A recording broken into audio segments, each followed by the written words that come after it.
Hey guys, tonight we step out onto a high sandy plateau where the air feels dry enough to preserve a thought for 1,000 years. You can almost taste the dust on your tongue, like powdered limestone and sun-warmed stone. And in front of you, the pyramids sit in the quiet, huge and patient, as if they have all the time in the world, because, well, that is kind of their whole vibe. Most historians agree that the Great Pyramid and its neighbours belong to Egypt's Old Kingdom, built in the age of Pharaoh's bureaucracy and very determined project management. But historians debate details, and tonight we are going to handle that debate carefully. Some parts are widely accepted history, some parts are interpretation, and some parts are calm, what-if imagination. Nothing we say is meant to be a victory lap for any single theory. We are not proving anything tonight, we are following clues. And yes, you probably would not survive this job if you got hired as a pyramid intern, because the desert does not do flexible hours and the sun does not care about your hydration goals. So before you get comfortable, take a moment to like the video and subscribe, but only if you genuinely enjoy what I do here. And tell me your location and your local time in the comments so we can picture this as one big sleepy campfire with sand in it.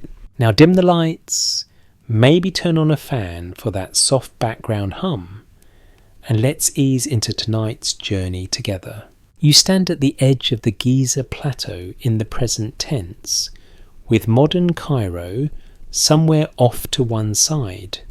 But here the noise feels muted, like you stepped into a pocket of stillness. In the distance, the pyramids make that familiar triangular silhouette that your brain recognizes even if you have never visited in person. They look simple from far away, almost like someone sketched them with two clean lines and decided that was enough. Up close, they stop being simple and start being complicated in a way that feels almost rude. The stones are big, the angles are precise, and the whole thing looks like it belongs to a world where people had nothing better to do than rearrange mountains. Most historians agree that these monuments were built for pharaohs of the 4th dynasty, roughly in the 3rd millennium B, when Egypt had strong centralized power and the administrative muscle to feed house and organize enormous labor forces. Archaeology suggests the plateau was a managed landscape, not some random empty stage. There are quarries, nearby paths, and evidence that the place was worked like a serious industrial site, except the machines were human bodies, ropewood, and stubbornness. The evidence we do have points to a society that could plan big measure carefully and keep a workforce alive long enough to finish a project that spanned years. And still, the moment you look at the pyramids, a little part of your mind whispers the question that people keep whispering in every era, in every language, in every documentary voice that tries to sound calmer than it really is. What if the pyramids are thousands of years older than Egypt? Not older than Old Kingdom Egypt by a decade, not older by a couple centuries, but older by a deep, uncomfortable stretch, the kind that would shove the whole timeline back like a chair-scraping stone. The mainstream view does not require that. It does not need a forgotten super-civilization or a hidden chapter of history to explain why a well-organized ancient state could build something magnificent. What's broadly accepted is that Egypt had the people, the knowledge and the motivation, But another part of the human brain loves the idea that a monument is not just a product of its time, but a survivor from a time we cannot clearly map. The mystery is not in what we know, but in what we cannot confirm. So you hold both ideas gently, like two stones in each hand. One stone is solid ground. The pyramids fit into Egyptian history.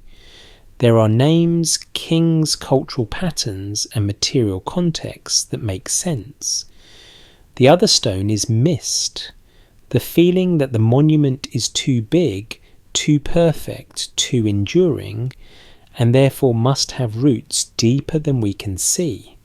A popular rumour claims that the pyramids are relics of an earlier age inherited by dynastic Egypt, the way people inherit a haunted old house, and then pretend they built it themselves. This theory is not widely accepted, but it keeps returning because the pyramid invites it. If we treat it as a possibility rather than a conclusion, it becomes an interesting way to explore how evidence works. Some parts are documented, some are interpretation, and some are gentle imagination. If the evidence is thin, we will say so. We will keep the solid ground separate from the mist.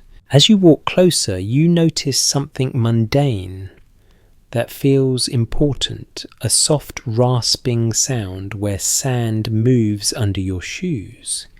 It's a small sound, but it becomes a motif, a kind of metronome for the night. Sand does that. It keeps time without caring about your calendar. You look at the pyramid and think about time not as years, but as layers. Every grain fell somewhere. Every layer was once the surface. The whole plateau is like that. What's broadly accepted is that the Giza site sits within a long human landscape, with earlier settlements in the Nile Valley and older traditions of burial and monument building behind it. One interpretation is that some sites carry sacred meaning across centuries, and later rulers build where older meanings already hum in the ground. And then because you are a human, with a brain that will not stop, you try on the cinematic what if. You imagine a scene where the pyramid is not new when Khufu arrives on the throne. You picture a young official bringing him reports, not about building from scratch, but about a strange ancient structure already rising from the plateau, half buried, half exposed like a tooth of stone. You picture the pharaoh hearing about it and deciding in a very pharaoh move that if something is impressive, it belongs to him now. It is a tempting story. It is also, to be clear, a story. That's a possibility, not a certainty. Most historians agree that when we date monuments, we do not date them by vibes, even though vibes are powerful. We date them by context, by inscriptions, by associated material, by patterns of construction and cultural practice. Archaeology suggests that the pyramids sit within a broader sequence of Egyptian pyramid building with earlier pyramids and experiments that show evolution rather than sudden appearance. A more cautious explanation could be that what feels like a leap is actually the result of generations of incremental improvement, most of which is less famous because it did not turn into a perfect triangle that people put on souvenirs.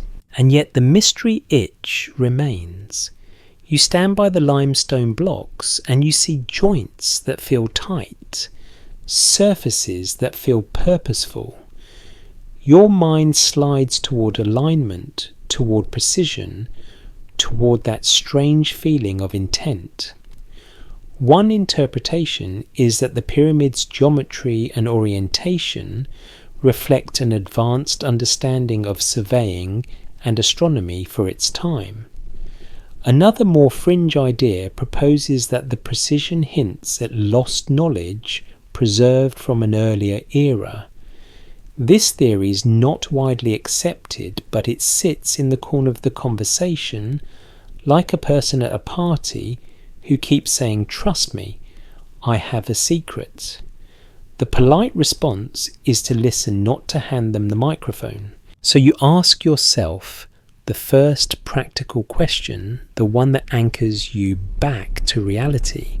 If the pyramids were thousands of years older, what would that require? It would require evidence of an earlier culture capable of quarrying, transporting, and organizing construction on a massive scale. It would require a context where such a project makes sense, because monuments are not just piles of stone, they are messages. Most historians agree that in dynastic Egypt, monumental tombs and temple complexes were tied to kingship religion and the idea of order in the cosmos. Archaeology suggests that the pyramid complex includes more than just the pyramid. It includes causeways, temples, cemeteries, and a whole landscape of meaning. A careful reading might suggest that the pyramid belongs to a system, not an orphan. Historians still argue whether every detail of that system is fully understood. And that is where the night becomes interesting. Because you do not need to abandon mainstream history to admit that there are still debated corners. You can accept the old kingdom context and still admit that some questions stay open.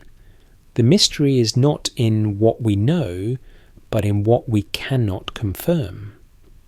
The line between the two is where good bedtime history lives. Calm, curious, not declaring victory, just walking the plateau in your mind and letting the sand whisper. You take another slow step, sand scrapes. The wind is gentle, not dramatic, which is good, because we are trying to sleep, not audition for an epic trailer.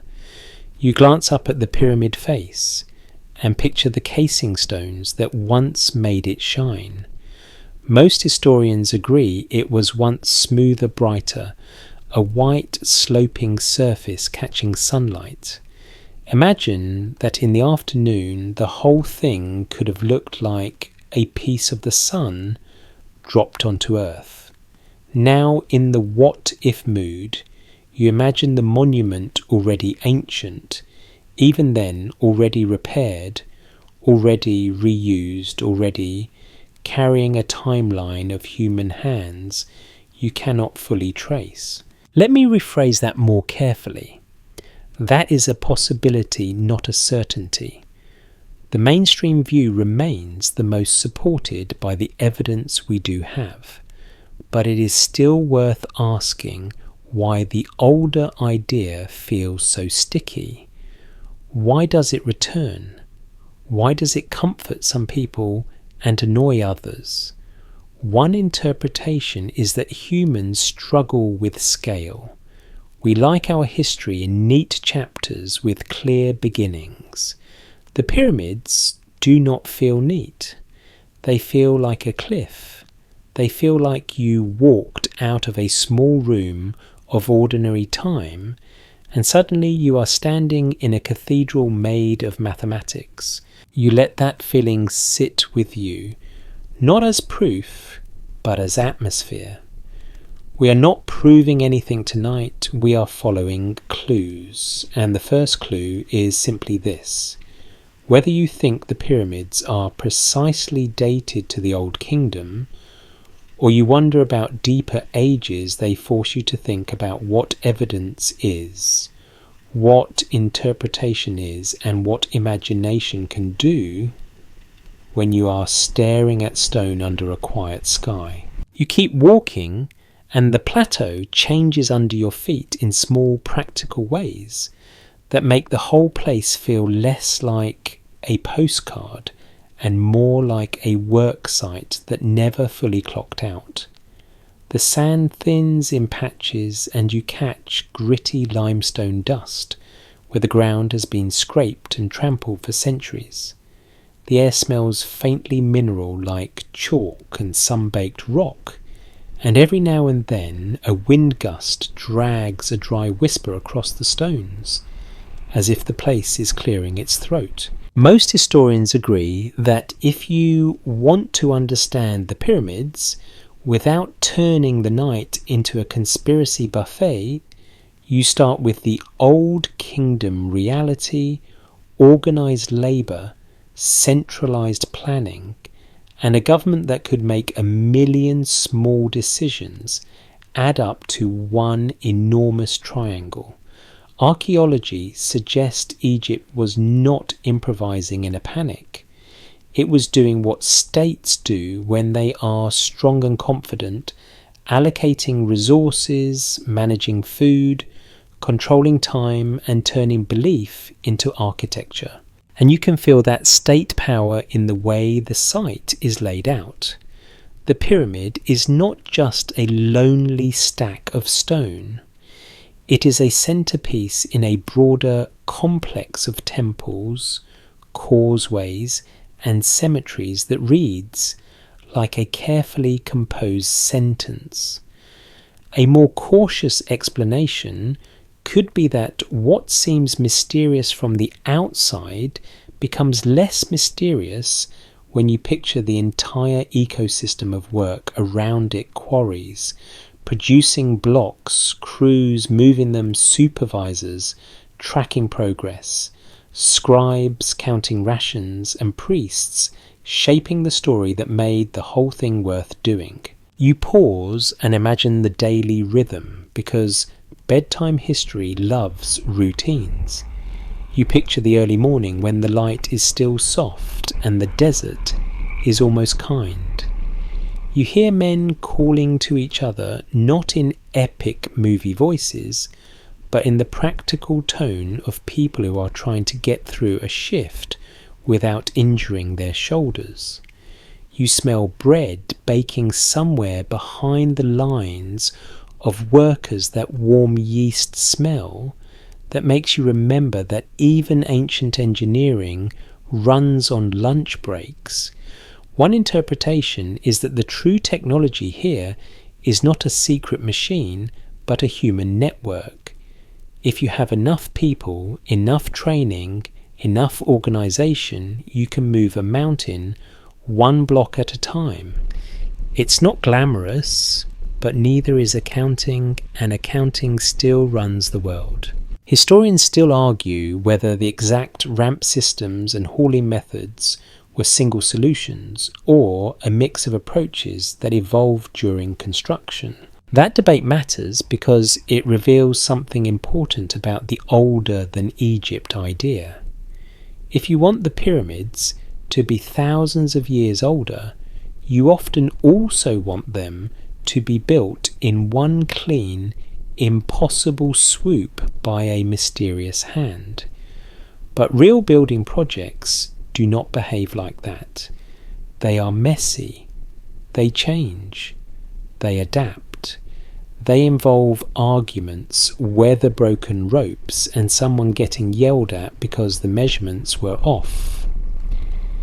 The mainstream picture, the one grounded in archaeology, suggests a process full of human friction, and that human friction, oddly enough, can make the monument feel more impressive, not less. You drift towards the edges of the plateau, where the quarrying story becomes easier to imagine.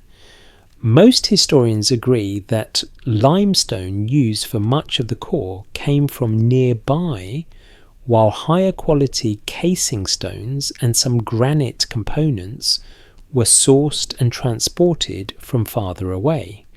Archaeology suggests that quarry marks tool traces and logistics corridors form a web of evidence pointing to material movement at scale. The evidence we do have points to a society that could coordinate heavy transport along the Nile, schedule seasonal labour, and maintain supply chains of food and tools. Now you let your brain try a gentler, what if not the dramatic version, where everything is ancient and mysterious, but a subtler one that still scratches the itch. What if the plateau was already a meaningful place before the Fourth Dynasty arrived with its royal plans?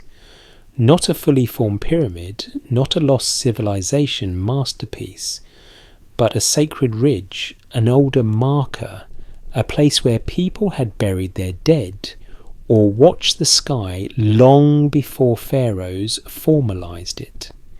It's possible that dynastic builders chose Giza because it already carried meaning. That would not make the pyramids older by thousands of years as structures, but it would make the site older as a human idea. And that is a kind of age people forget to measure. You keep the solid ground separate from the mist. The mainstream view remains that the pyramids themselves fit the Old Kingdom. But the human landscape beneath them could stretch deeper, as landscapes often do. You let the thoughts settle, then you move on to the practical question of workforce, because nothing kills a myth faster than imagining how many meals it takes to build a pyramid. Most historians agree that large workforces were organised into crews, and that labour was likely a mix of skilled workers, seasonal labourers, and specialists. Archaeology suggests there were worker settlements, bakeries, and infrastructure to support sustained activity. One interpretation is that the pyramids were not built by enslaved masses in chains, but by labour systems tied to state duty economics and social status, with skilled craftspeople at the core. That interpretation is still debated in details, but it is broadly consistent with evidence for organised communities serving royal projects. And you can almost hear the paperwork, which is a sound no one expects at a monument. It is the scratch of reed pens, the sigh of a scribe who has to count sacks of grain again because someone keeps forgetting to report the last shipment. The little jokes workers might make about the foreman's sandals, or the way the sun makes everyone cranky by noon. Your third light joke of the night arrives on schedule because the pyramids deserve it. If you think your group project in school was stressful, imagine your grade depends on aligning a 2 million block triangle and your professor is a god king. A careful reading might suggest that the Old Kingdom explanation grows stronger, not weaker, when you zoom in on systems.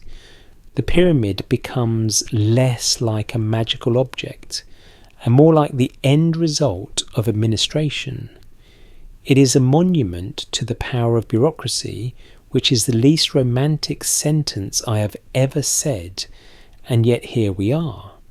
The evidence we do have points to Egypt being good at statecraft, and statecraft can move stones. Still, you notice details that invite interpretation. The pyramid's geometry is crisp. Its orientation seems deliberate. The scale feels like it exceeds what you expect from early history. This is where mystery theories like to hook you, because they take your sense of awe and turn it into a claim. A fringe idea proposes that only a forgotten advanced culture could have measured and executed such precision. This theory isn't widely accepted, but it lingers because it speaks to wonder. A more cautious explanation could be that human beings are capable of extraordinary precision with simple tools when motivated by belief, hierarchy, and time. If you give surveyors a flat horizon, plumb lines citing instruments, and many repeated observations, you can get astonishing results. It might be slow, but slow does not mean impossible. You imagine an ancient surveyor at dawn. He is not mystical, just tired and focused, squinting at a star, or at the sun's edge, adjusting markers by tiny increments. He is doing the patient work of turning the sky into angles on Earth, and the plateau around him is quiet, except for that steady sand rasp as people walk. Now, the cinematic what-if slides in again, but you keep it gentle. You picture the same surveyor finding old markers in the ground stones, set long before perhaps by earlier communities who watched the same sky.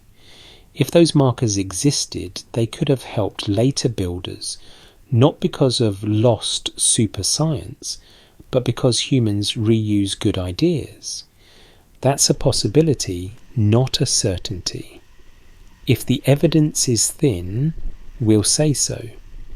And in this case, the evidence for such deep ancient markers is not strong enough to lean on. It remains an imagined scene, a way of feeling the passage of time. What's broadly accepted is that by the 4th dynasty, Egypt already had a history of monument building, including earlier royal tombs and pyramid projects that show experimentation and development. One interpretation is that the Great Pyramid represents a peak in that trajectory rather than an out-of-nowhere anomaly, and yet the what-if mood stays because the pyramid is a perfect stage for it. The desert at night makes every idea sound older. The wind makes every question feel serious. Even your own footsteps sound like you are trespassing on deep time. Historians still argue whether our reconstruction of the construction sequence captures every step, every shift in plan, every pragmatic compromise. You accept that and you keep walking. The plateau feels less like a mystery box and more like a place where humans work themselves into history. The older than Egypt question does not vanish, but it changes shape. It becomes less about secret builders and more about layers of labour, layers of meaning, layers of memory. And as you follow those layers, you realise the first big lesson of the pyramids, the one that is both mainstream and strangely comforting. The past is not a single door you open. It is a corridor with many rooms, some lit, some dim, and some still locked. We are not proving anything tonight. We are following clues. And the next clue is hiding in the way Egypt recorded, remembered, and argued about its own time. You slow down near the edges of the monument zone, where the stone feels less like a single object and more like the centre of a paperwork universe. That sounds boring, which is perfect, because boring is where the truth usually hides. The sand keeps its quiet rasp under your shoes, and in your mind you trade the glare of limestone for the softer glow of lamplight on papyrus. You picture a scribe leaning over a low desk reed pen, poised, counting, recopying and trying not to spill ink, because in a world without backups, your mistake becomes someone else's confusion for centuries. Most historians agree that Egypt's dynastic timeline is built from many kinds of evidence, not one magical list that never lies. What's broadly accepted is that there were king lists, inscriptions, administrative records, and later historical writings that help scholars place rulers and monuments in sequence. Archaeology suggests that names and titles found on objects in tomb contexts and on building stones can connect a monument to a particular era. The evidence we do have points to a pattern where royal projects align with royal identities, not perfectly, but enough to create a coherent story. And this is where the older than Egypt idea tries to squeeze in, because coherence can still have gaps. One interpretation is that official records were political tools meant to legitimize and tidy history rather than preserve it with modern honesty. That does not make them useless. It just means you read them like you read a resume. You assume the best, you notice the spin, and you quietly wonder what got left out. You imagine yourself stepping into a hall where the walls carry carved names, tall columns of hieroglyphs that look calm and eternal, until you remember they were made by humans with agendas. Some rulers were celebrated, some were minimized, and some were ignored. Most historians agree that later Egyptians sometimes revised how they remembered the past. Archaeology suggests that names could be erased, replaced, or reused, especially when politics shifted. A careful reading might suggest that when records look neat, it can be because someone worked hard to make them look neat. Historians still argue whether all gaps in king lists reflect missing data intentional omission or simple errors multiplied by copying. That debate is not a crack you shove a whole lost civilization into. It is more like a thin seam that reminds you history is assembled, not downloaded. The mainstream story still holds strong. The pyramids fit the Old Kingdom in multiple ways, but the existence of debate gives you room to breathe, room to ask calmer questions, like how certain we can be about dates in a world where timekeeping is not standardized, calendars shift, and records are copied by tired humans. You wander deeper into the idea of how dates exist at all. In your everyday life, a date is a digital stamp. Here, a date is a relationship. It is the year of a king's reign, the season of a flood, the order of a burial, the style of pottery, the evolution of a temple layout. Archaeology suggests that relative dating context and sequences often matter as much as absolute numbers. The evidence we do have points to a timeline that is sturdy in its broad shape, even if some joints can flex. Now your mind tries a gentle cinematic what if, but you keep the solid ground separate from the mist. What if the pyramids were already there, older than the kings whose names are associated with them, and the records simply absorbed them like a state absorbs a pre-existing road? It's possible in the abstract, but the evidence is thin. There is not a clear trail of records saying we found an ancient pyramid and decided to claim it. What's broadly accepted is that the pyramids sit in a cultural arc of Egyptian building and belief. The older theory remains a debated interpretation at best, and often a popular rumour at worst. Still, rumours have their own history, and you let one float by like dust in lamplight. A popular rumour claims that ancient archives once contained hidden accounts of a forgotten age, a kind of pre-dynastic chapter, and that those accounts were later lost, burned, or buried. This theory isn't widely accepted, but it persists because it makes uncertainty feel intentional. It turns missing pages into a plot. A more cautious explanation could be simpler and less dramatic. Papyrus decays, libraries move, records are copied selectively, whole centuries can become quiet just because preservation is unfair.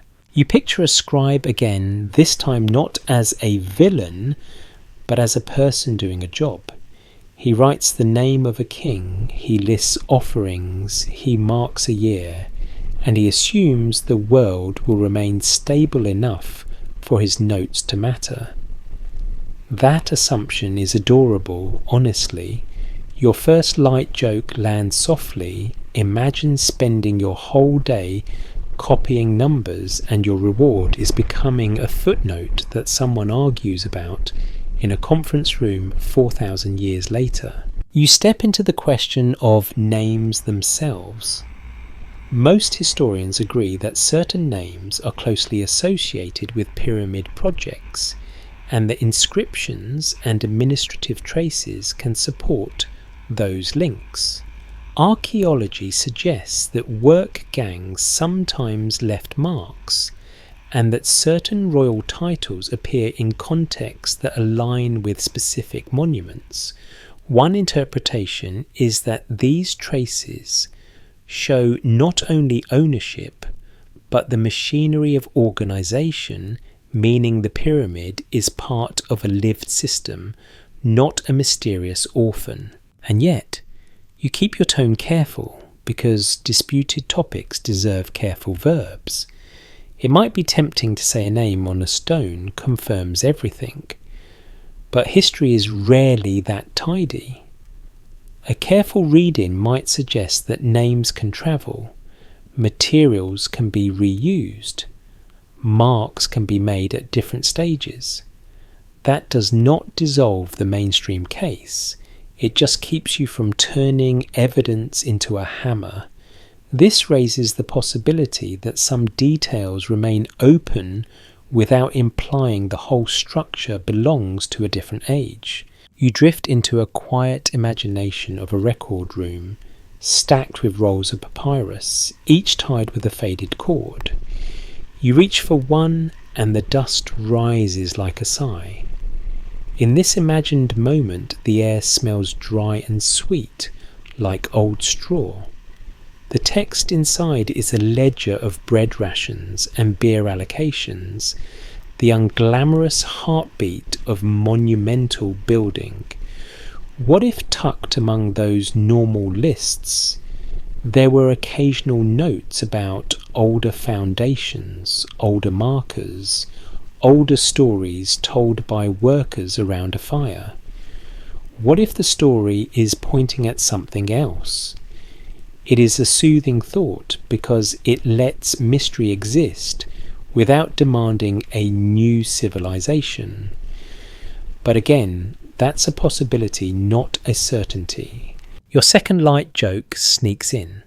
If you ever feel unproductive, remember that some ancient accountant had to calculate how many loaves it takes to drag a block uphill. And he did it without a calculator, without coffee, and without being able to say, "Sorry boss, my spreadsheet crashed." You look at the pyramid in your mind again, and the stone feels the same, but your perspective shifts. The monument is not only engineering, it is memory management. It is a society telling itself who it is and using stone because stone outlasts opinions. Most historians agree that royal monuments carried religious and political meaning, tying kingship to cosmic order. Archaeology suggests that the layout of a pyramid complex works like a ritual pathway, a design story you walk with your body. One interpretation is that the pyramid's power comes from being both practical and symbolic at once. Historians still argue whether certain historical reconstructions rely too heavily on later compilations versus contemporary evidence. You let that land gently. Debate does not equal collapse.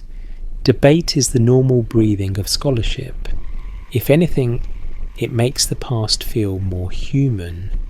It also shows you why the older than Egypt idea is so hard to settle with a simple yes or no. The claim is huge, and the evidence required would need to be equally huge. Most historians agree that extraordinary revisions require strong support, not just wonder. The evidence we do have points toward Old Kingdom construction with many links that reinforce each other. But the myth still has a place tonight because bedtime history is not a courtroom. It is a walk across a plateau where certainty and curiosity share the same sky. So you end this stretch with a calmer, more precise question that keeps you honest. If the pyramids were thousands of years older, where are the unmistakable traces of that earlier world? Where are the settlements, the tools, the supply systems, the cultural echoes that match the scale of the monument? The mystery isn't in what we know, but in what we can't confirm. Your third light joke arrives like a soft yawn. If an unknown civilization built the pyramids thousands of years earlier, they also invented the greatest disappearing act in history, because they left you a giant triangle and somehow took literally everything else, which is either genius or just very tidy housekeeping. You stand with the sand rasping underfoot, and you feel the night settle into a clearer shape. Records, names and dates do not give you a perfect timeline, but they do give you a map with reliable roads. The older theories can still hover at the edges as interpretation and imagination, but they cannot replace the solid ground without stronger support. And that sets you up for the next kind of clue, the one you can see with your eyes and feel with your hands, the physical language of stonework itself. You drift closer to the stones again, because after all the talk of names and lists and the fragile dignity of papyrus, it feels good to touch something that does not crumple. The air is still dry, the wind still polite, and the sand still makes that soft rasp under your shoes like the world's quietest metronome. You run your hand along a block and feel the grain of limestone, slightly rough, slightly cool, with tiny pits that catch the light. It is not magical, it is not alien. It is rock that has been worked by hands. Most historians agree that the pyramids were built using tools and methods available to ancient Egyptians: stone pounders, copper chisels, wooden levers, ropes, sledges, and a lot of coordinated effort. Archaeology suggests that tool marks, quarry traces, and experimental reconstructions can show how abrasive sand and repeated labour can shape stone precisely. The evidence we do have points to a reality that is both impressive and stubbornly human. Now, if you are the kind of person who likes neat explanations, you may feel relieved. Great. The toolbox is simple. But if you are the kind of person whose brain refuses to stop, you might feel the opposite. How does simple become huge? How does copper become granite? How does sweat become geometry? One interpretation is that the scale itself is what makes it feel impossible. In your daily life, you think in errands and emails. The pyramid thinks in decades and dynasties. When you imagine thousands of blocks, the the mind tries to compress the work into a single dramatic moment, like a montage with fast music. But real building is not montage, it is repetition. It is 1,000 identical movements, each one small, each one adding up. The pyramid is a monument to accumulation. Historians still argue whether a primary ramp system dominated or whether multiple ramp strategies were used at different phases. You let that debate be what it is, a genuine question about logistics, not a doorway to fantasy. Different ramp theories exist because the structure is large, and evidence for temporary features like ramps is harder to preserve than the monument itself. A more cautious explanation could be that builders combined straight ramps, zigzag ramps, spiral ramps, internal adjustments, and local improvisation depending on terrain and stage. That is not as cinematic as one perfect solution, but it is more consistent with how humans actually work. You picture the work in slow motion the way you want it for sleep. A wooden sledge slides over a prepared track. The rope fibers creak. A chant keeps the pullers in rhythm. Someone sprinkles water or mud to reduce friction, because ancient engineering often comes down to very basic physics and very basic practicality. Your first light joke tiptoes in. You know, nothing says advanced civilization like realizing that if you make the ground slightly slippery, heavy things move easier. Humanity's greatest inventions are sometimes just wet dirt. Most historians agree that quarrying and shaping stones required skill. Archaeology suggests that teams specialized and that the precision we see can come from careful measuring, repeated checking, and experienced craftsmanship. The evidence we do have points to people who knew how to read a line, feel an angle, and correct a surface by small increments. The pyramid is not one miracle. It is millions of small choices that mostly went right. Now, you focus on fit, because it is one of those things that makes the older than Egypt theory feel tempting. You see joints that look tight and edges that seem deliberate. A fringe idea proposes that such precision requires lost machines or knowledge from a much earlier era. This theory isn't widely accepted, but it remains popular because the eye loves clean lines. A more cautious explanation could be that when you have a strong administrative system, you can enforce standards. You can train workers. You can reject bad blocks. You can measure again and again until the fit is good enough to last. Let me rephrase that more carefully. The fit is impressive, but it is not necessarily beyond ancient capability. That's a possibility, not a certainty, because details vary across the structure, and not every surface is equally precise. In many places, the core masonry is rougher filled and levelled as the project moved upward.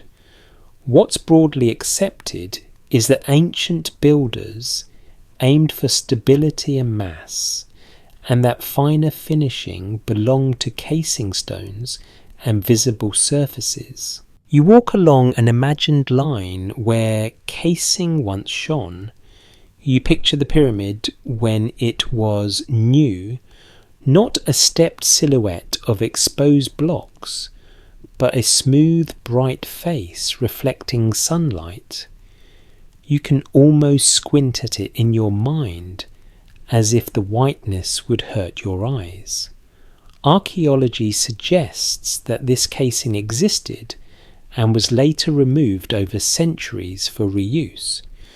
One interpretation is that the monument's current roughness tricks modern viewers into underestimating the original refinement, and that underestimation feeds the myth of impossible construction because we are comparing the wrong version in our heads.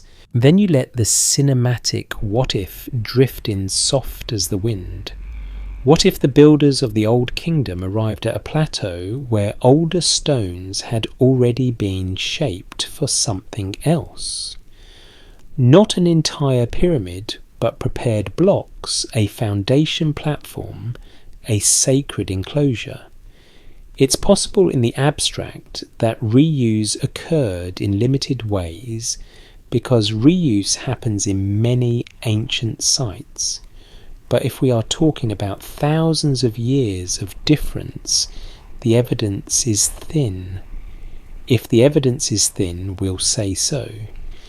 The mainstream case remains the pyramid's mass and design align with Old Kingdom patterns and purposes. Historians still argue whether certain construction anomalies represent changes in plan repairs or later interventions. That phrase matters because it gives you a safe place for mystery without breaking reality. Anomalies do not automatically mean a lost civilization. They can mean a project changed midstream. They can mean a mistake got corrected. They can mean a later crew patched something. They can mean the kind of ordinary problem you get when you try to stack enormous stones into a perfect shape while the sun bakes your patience into dust. You imagine a foreman sunburned and irritated, looking at a misaligned course and doing the ancient version of a deep sigh. He does not say, "We need alien lasers." He says something like, "Fine, add fill, reset the line, and somebody bring water before I throw myself into the quarry." Your second light joke lands gently. Honestly, if the pyramids teach anything, it is that big projects are built on the ancient equivalent of "we'll fix it in post." You also notice the tool story in granite, because granite is where people's eyebrows rise. Most historians agree that granite elements were used in certain internal spaces and structural components, and that granite came from farther sources. Archaeology suggests that hard stone can be worked with pounding stones, abrasives, and time. The evidence we do have points to labour-intensive methods rather than secret tech. One interpretation is that we underestimate what relentless repetition can do because modern life trains you to expect speed. Ancient life expected effort. Now your what-if mood tries to make granite into a doorway. What if the ability to work granite suggests a hidden earlier tradition, a craft lineage lost to time? It's possible that skilled traditions existed and evolved in ways we can only partially trace. But again, that is not the same as claiming the pyramid itself is thousands of years older. We're not proving anything tonight. We're following clues. And the clue here is that Egyptian builders were capable of more than people sometimes give them credit for, especially when you grant them the most powerful ancient resource of all time. Your third light joke arrives soft and sleepy. When you hear "took decades," your brain might think that sounds like failure. Ancient builders heard "took decades" and thought, perfect, we can schedule it between 2 floods and a few royal birthdays. You step back and look at the pyramid face in your mind. The stones do not shout. They do not announce their age with a caption. They simply exist, a massive physical argument. Most historians agree that physical evidence supports Old Kingdom construction. A careful reading might suggest that some details remain debated, but the core narrative is steady. The mystery isn't in what we know, but in what we can't confirm. And now, as the sand whispers under your shoes, you feel the next question forming like a slow yawn. If the pyramid's physical craft can be explained in human terms, then why do alignments and sky connections feel so uncanny? Why does the monument seem to speak to the stars? That is where your walk goes next, into the calm, measured language of the night sky. You lift your eyes up from the stone and let them travel into the sky, because the desert has a way of making the heavens feel closer, like you could lean back and rest your head on a constellation. The air is clear. The light pollution is softer in your imagination than it is in real modern life, and the stars look sharp enough to cut paper. The sand keeps its faint rasp under your shoes, but now it feels like background percussion for something bigger, like the night is setting a tempo for your thoughts. Most historians agree that ancient Egyptians watched the sky closely, not because they were trying to win an astronomy contest, but because the sky shaped survival and religion. Archaeology suggests that celestial observations help structure calendars, agricultural cycles, festivals, and rituals tied to order and renewal. The evidence we do have points to a culture where the heavens were not separate from daily life. The sky was a schedule, a symbol, and a storybook. So when you hear that the Great Pyramid is oriented with remarkable accuracy to the cardinal directions, your brain does not need to jump to anything supernatural. One interpretation is that this reflects careful surveying techniques and repeated observation, likely using stars or solar methods. A more cautious explanation could be that precision is the result of patience, not mystery. If you measure the same angle again and again, and you have a reason to care, you get good results. Still, the feeling of uncanniness arrives anyway, because humans are built that way. You stand with the pyramid at your side like a silent companion, and you let the monument and the sky share the same frame. The lines of the pyramid seem to point upward, and your mind turns it into a question. Did they build it to speak with the stars, or did we just learn to read it that way? Historians still argue whether the most accurate orientation method relied on circumpolar stars, solar shadows, or a combination refined across generations. That debate is mainstream and healthy, and it has nothing to do with hidden empires. It is about technique, and technique is where ancient brilliance often hides. You imagine a small group of surveyors on a cool pre-dawn morning when the air is almost gentle. They set up a simple sighting device, maybe a vertical rod, maybe cords, maybe a tool that looks unimpressive until you realize it can transform the whole landscape into a grid. They watch 2 stars rotate around the North Point. They wait. They adjust. They mark a line on the ground. Then they do it again because nobody trusts the first measurement. And ancient people also had that same little voice saying, "Check it one more time."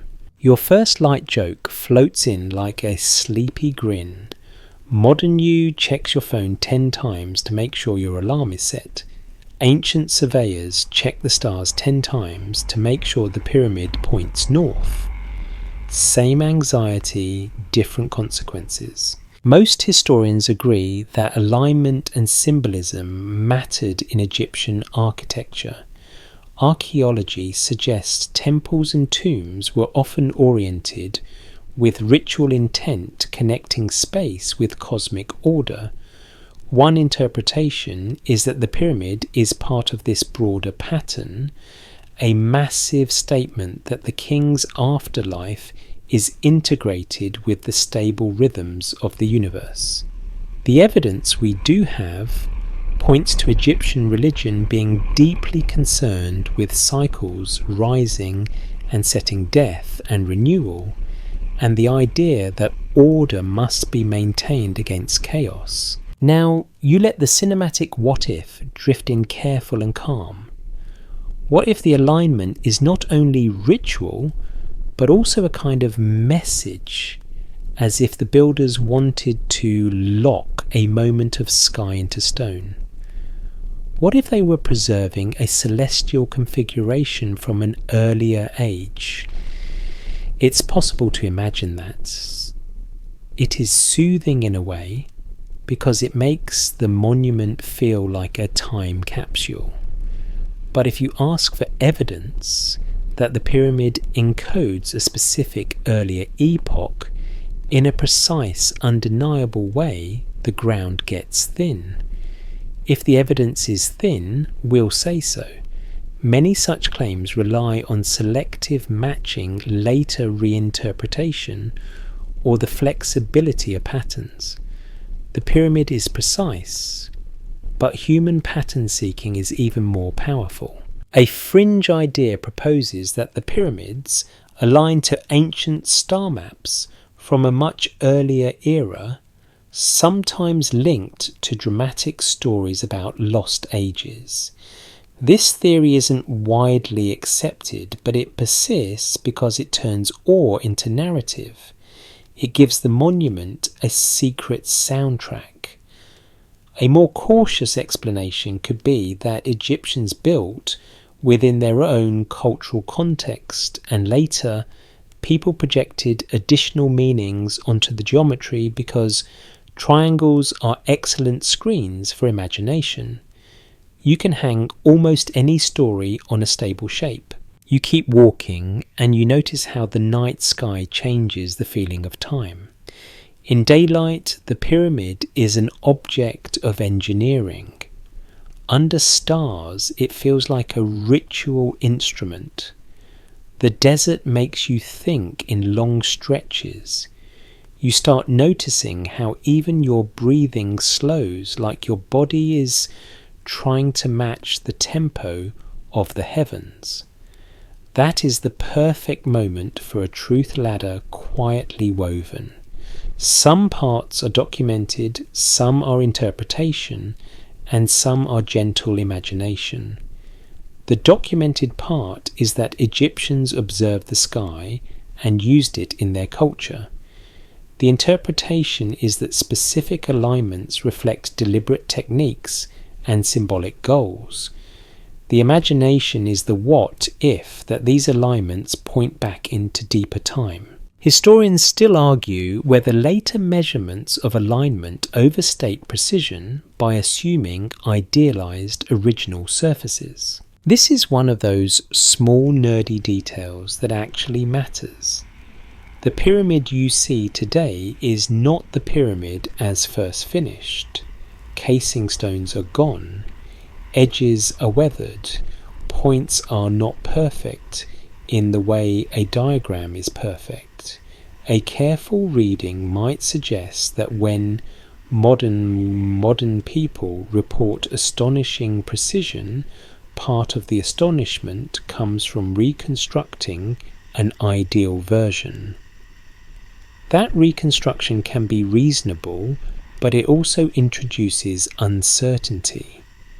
And uncertainty is where myths like to breed, because uncertainty feels like permission. You imagine a modern survey team, calm and methodical, placing instruments, taking readings, comparing data. Then you imagine an ancient survey team doing something similar with simpler tools and more repetition. The difference is not the desire for accuracy, it is the equipment and the time. Ancient teams could afford to wait for perfect conditions because their whole world moved slower. The evidence we do have points to long-term planning, which makes careful skywork plausible. Your second light joke arrives. Ancient Egyptians did not have to deal with email. If I did not have to deal with email, I could probably align a pyramid too, or at least align my life slightly better. Now you turn the older than Egypt question into a clearer, calmer form. If the pyramids were thousands of years older, would the sky alignment reveal it? Would precession, that slow wobble of Earth's axis, shift star positions enough to give you a timestamp? One interpretation is that precession could in theory be used to argue for different construction dates if you had a clearly encoded stellar target and a clearly intended method. But that is the catch. Clear encoding is hard to demonstrate. Many proposed stellar matches are flexible. The mystery isn't in what we know, but in what we can't confirm. So you treat the star arguments the way you treat a dreamy rumour at bedtime. You listen, you enjoy the mood. You do not sign a legal document based on it. This might support the idea that Egyptians were sophisticated observers, but it does not automatically support the idea of deep prehistory. That's a possibility, not a certainty. Your third light joke comes in like a soft yawn. If the pyramids are secretly a cosmic calendar from 10,000 years earlier, the builders also forgot to include the user manual, which is honestly relatable because half of my modern appliances also arrived without a user manual that makes sense. You feel the wind shift gentle and you keep the sky in view. The pyramid's edges frame a portion of stars like a window. You let yourself enjoy the simplest mystery of all, the one that requires no hidden civilization. How did people with no electric lights, no telescopes, and no modern clocks build something that still holds its shape and still pulls your attention upward? Most historians agree that human societies can achieve extraordinary feats with organisation, belief, and time. Archaeology suggests Egypt had all three. One interpretation is that our sense of too advanced says more about our underestimation of ancient labour than about lost eras. And still you do not dismiss the itch entirely. You keep the mist in its place. You let the what if remain as atmosphere, not as verdict. You look at the sky and the stone and you accept that the alignment puzzle is partly technical and partly psychological. The pyramid feels like it knows the stars because it was designed in a world where the stars were not decoration, they were law. As the night deepens, your curiosity drifts toward another part of the plateau that stares back at the sky with a different expression, the Sphinx with its quiet face and its own long-running argument about time and weather and memory. You let the stars fade slightly from your focus and bring your attention down to something that feels more personal than a pyramid, because it has a face. In your mind you walk toward the Sphinx and the air changes not in temperature but in mood. The pyramid is geometry, distant and abstract. The Sphinx is a presence. It lies there with that long, steady stare, half lion, half human, and entirely uninterested in your theories. Most historians agree that this Sphinx is generally associated with the Old Kingdom landscape and the Fourth Dynasty, often linked to the same broad period as the Great Pyramid complex. Archaeology suggests that the Sphinx and its surrounding features sit within the Giza Plateau's planned environment, and that its form fits the royal symbolism of that time. The evidence we do have points to an ancient Egyptian origin, not a mysterious import dropped from the sky. And yet, if you want one object that magnetizes the older than Egypt imagination, this is it. One interpretation is that the Sphinx feels older than the pyramids because it looks like it has endured more. Its body is scarred, its face is worn. It seems to carry weather on its skin the way an old sailor carries salt. You look at it and you think about time not as a number, but as erosion. Historians still argue whether specific erosion patterns on the Sphinx and its enclosure reflect wind-driven sand over long periods, intermittent water exposure, or a combination shaped by repairs and changing conditions. That debate is the kind that keeps people awake in the wrong way, so we will handle it in a sleep-friendly manner. The mainstream view is that wind, sand, and the geology of the limestone layers can explain much of the weathering, along with centuries of burial and exposure and restoration. Archaeology suggests that the Sphinx has been repeatedly repaired and that human intervention is part of its surface story. A more cautious explanation could be that the Sphinx's appearance today is the result of natural forces plus thousands of years of maintenance, damage and rescue, which makes it a poor simple clock. But there is also the interpretation that some weathering looks suggestive of water erosion, and from that suggestion a bigger what-if blooms. If water shaped it, some argue perhaps the Sphinx is older than dynastic Egypt, dating back to a wetter era. This theory isn't widely accepted, but it remains popular because it offers a clean narrative. Wet marks equal wet climate. Wet climate equals deep prehistory. Deep prehistory equals finally the satisfying feeling that the monument is older than the official story. Let me rephrase that more carefully. That is a possibility, not a certainty. Even if some patterns appear water-like, there are multiple ways water can interact with stone, including runoff groundwater, occasional intense rains and human-induced drainage changes. The evidence is debated and specialists do not fully agree on how to read every groove. If the evidence is thin, we'll say so. The leap from weathering to a precise date thousands of years earlier is a leap, not a step.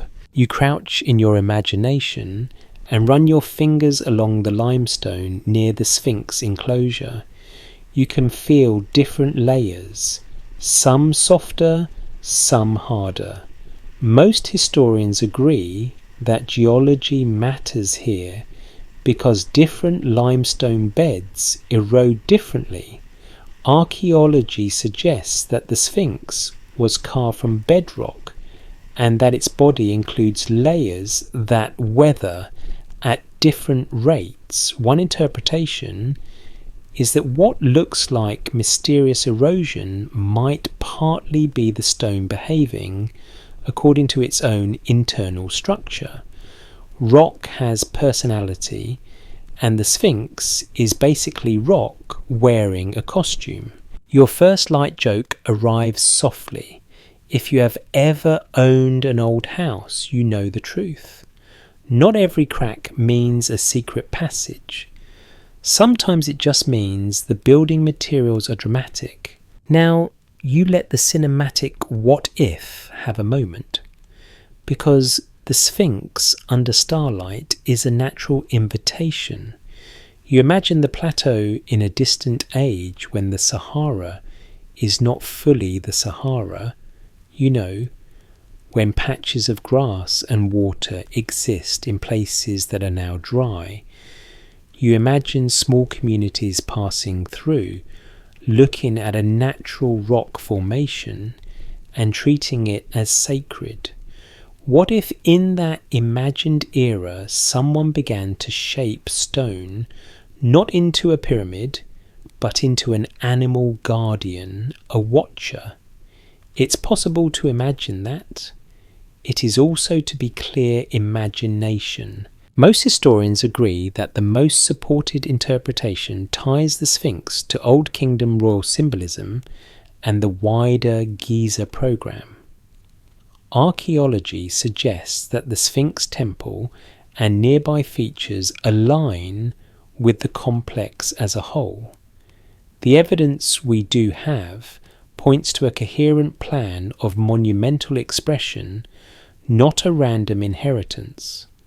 One interpretation is that even if the Sphinx feels older, that feeling may come from its style, its vulnerability to weather, and its long afterlife of repairs and burials. Historians still argue whether later restorations and ancient repairs complicate the ability to read original surfaces. That is important, because restoration is like makeup on a very old face. It changes what you think you are seeing. The Sphinx has been buried by sand for long periods, then cleared, then repaired, then eroded again. Each cycle adds a layer of human history to the stone, like fingerprints over fingerprints. If you are looking for a clean signal of age, you are looking at an object that has been edited for millennia. Your second light joke slides in. The Sphinx is basically the world's oldest content creator. It has been re-edited, re-uploaded, remastered, and still nobody agrees on the original cut. You step back and look at the Sphinx expression. It is hard to read, which is why everyone reads their own story into it. A fringe idea proposes that the Sphinx predates dynastic Egypt by thousands of years and was later adopted, repaired and reinterpreted by pharaohs. This theory isn't widely accepted, but it persists because it offers a tidy explanation for uncertainty.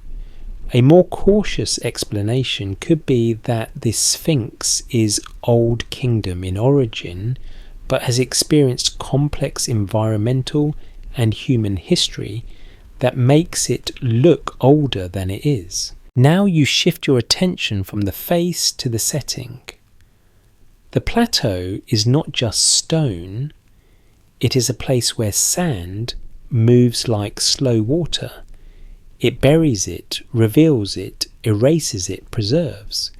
One interpretation is that the desert itself is part of the mystery.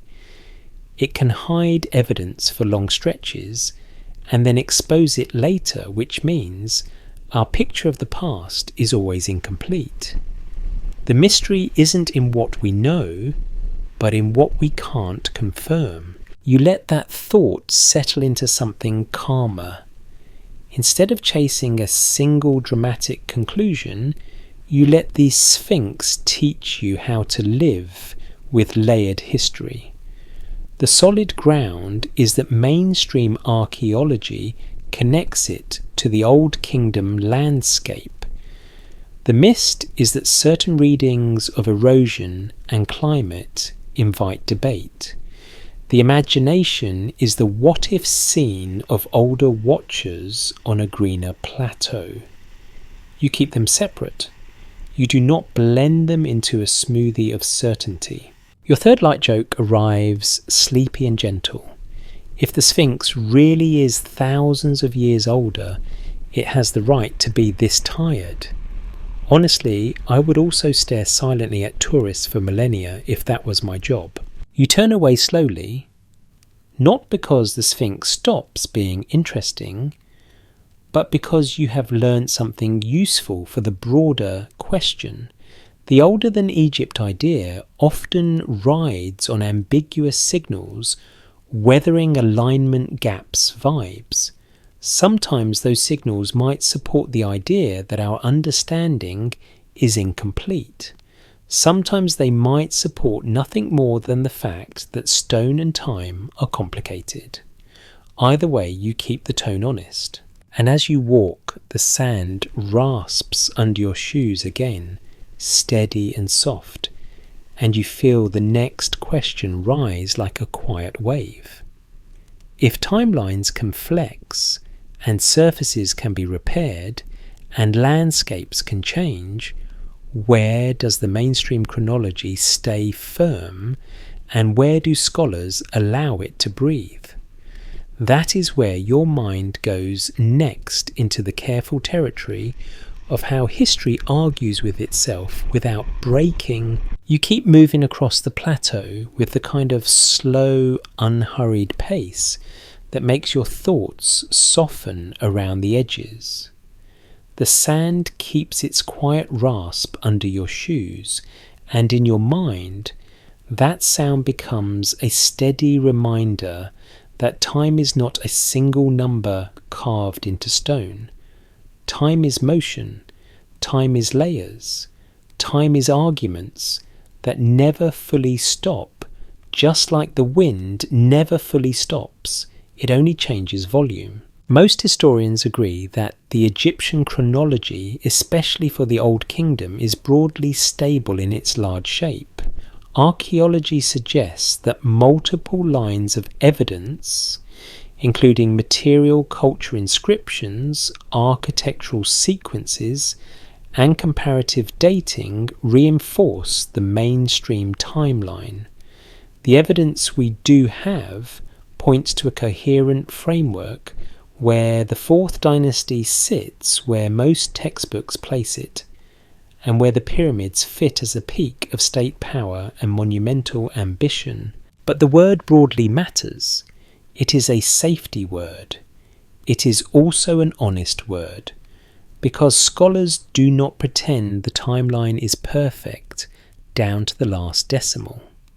One interpretation is that some reign lengths may overlap, some years may be counted differently in different records, and some gaps may reflect missing data rather than hidden conspiracies. A more cautious explanation could be that ancient chronologies are like an old map. You can trust the coastline, but you do not swear your life on every little river bend. Historians still argue whether certain reign lengths, co-regencies, or regional variations create small shifts in how we count specific years. That phrase is your anchor. It is the exact kind of debate that is real mainstream and quietly important.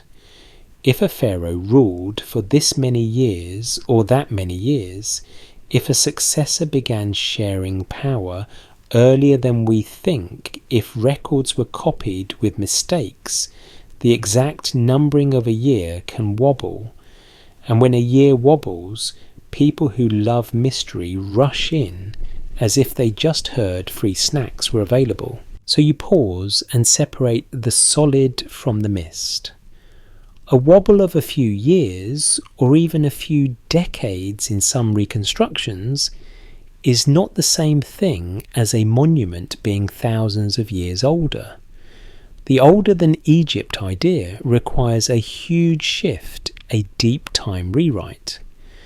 The mainstream debates are usually about finer calibration, not about flipping the whole table. Still, those calibration debates matter because they teach you how history works. It's not a single pillar. It is a scaffold made of many parts, and scholars keep tightening the bolts. Archaeology suggests that chronology is refined by cross-checking evidence. One artifact style appears here, one inscription appears there, one burial practice evolves, one temple layout changes. The evidence we do have points to sequences that can be compared, tested and revised at the margins. One interpretation is that the best historians are not the ones who declare certainty, but the ones who can say, here's what we know, here's what we think, and here's what we still can't confirm. You imagine a modern room with scholars around a table, not shouting, just debating with quiet intensity. Someone points at a chart. Someone says a phrase like confidence interval in a tone that makes it sound like a bedtime story, which is honestly impressive. They are not trying to ruin anyone's wonder. They are trying to make wonder responsible. Your first light joke slides in. The pyramids are dramatic, but the real action happens in meetings where people argue about whether a king's reign was 23 or 24 years. Ancient Egypt somehow still powered by administrative disputes. Now, because you are in second person mode, you imagine yourself holding two kinds of timeline. In one hand is the mainstream framework, solid and weighty. In the other hand is the realm of interpretation, lighter, more flexible, and sometimes full of people who speak in very confident tones without doing the boring work. A fringe idea proposes that because scholars debate details, the entire chronology is unreliable and therefore the pyramids could be far older. This theory isn't widely accepted and the reasoning is shaky. Debate does not equal collapse. Uncertainty in fine points does not grant permission to rewrite everything. A more cautious explanation could be that the mainstream framework remains strong precisely because it survives debate. It does not shatter when questioned. It adjusts. It absorbs new data. It corrects itself. That is not weakness. That is how knowledge stays alive. You let your thoughts drift to what thousands of years older actually means. It's not just moving a date on a timeline. It is moving the entire cultural context. Most historians agree that if a society builds monuments, it leaves more than monuments. Archaeology suggests that large-scale construction is tied to settlement patterns, tool industries, food production systems, social organisation, and ritual life. The evidence we do have points to a thick cultural layer around Old Kingdom monuments. If the pyramids belong to a much earlier era, you would expect equally thick traces of that earlier world. That expectation is not a gotcha, it is a basic principle. Big outputs require big systems. Now you let the cinematic what if appear again, but you keep it labelled in your mind as mist. What if an earlier world existed and its traces are mostly lost time, climate and shifting landscapes? It's possible that some evidence could be hidden or erased. The Sahara has changed. The Nile has shifted. Human settlements can disappear. But the scale of the pyramids makes the total absence of clear supporting context hard to explain. That's a possibility, not a certainty. It is an open question in imagination, not an established conclusion. Historians still argue whether certain pre-dynastic or early dynastic transitions were as abrupt as older narratives suggested. This is a subtle place where mainstream history and mystery mood can meet without colliding. The transition into dynastic Egypt involved long development, not a sudden blink into civilization. One interpretation is that complexity grew gradually, with many local innovations accumulating over time.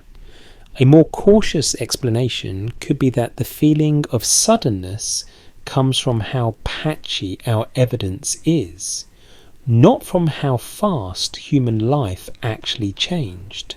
And that gradualism matters because it makes Old Kingdom achievement feel less like a miracle and more like a peak.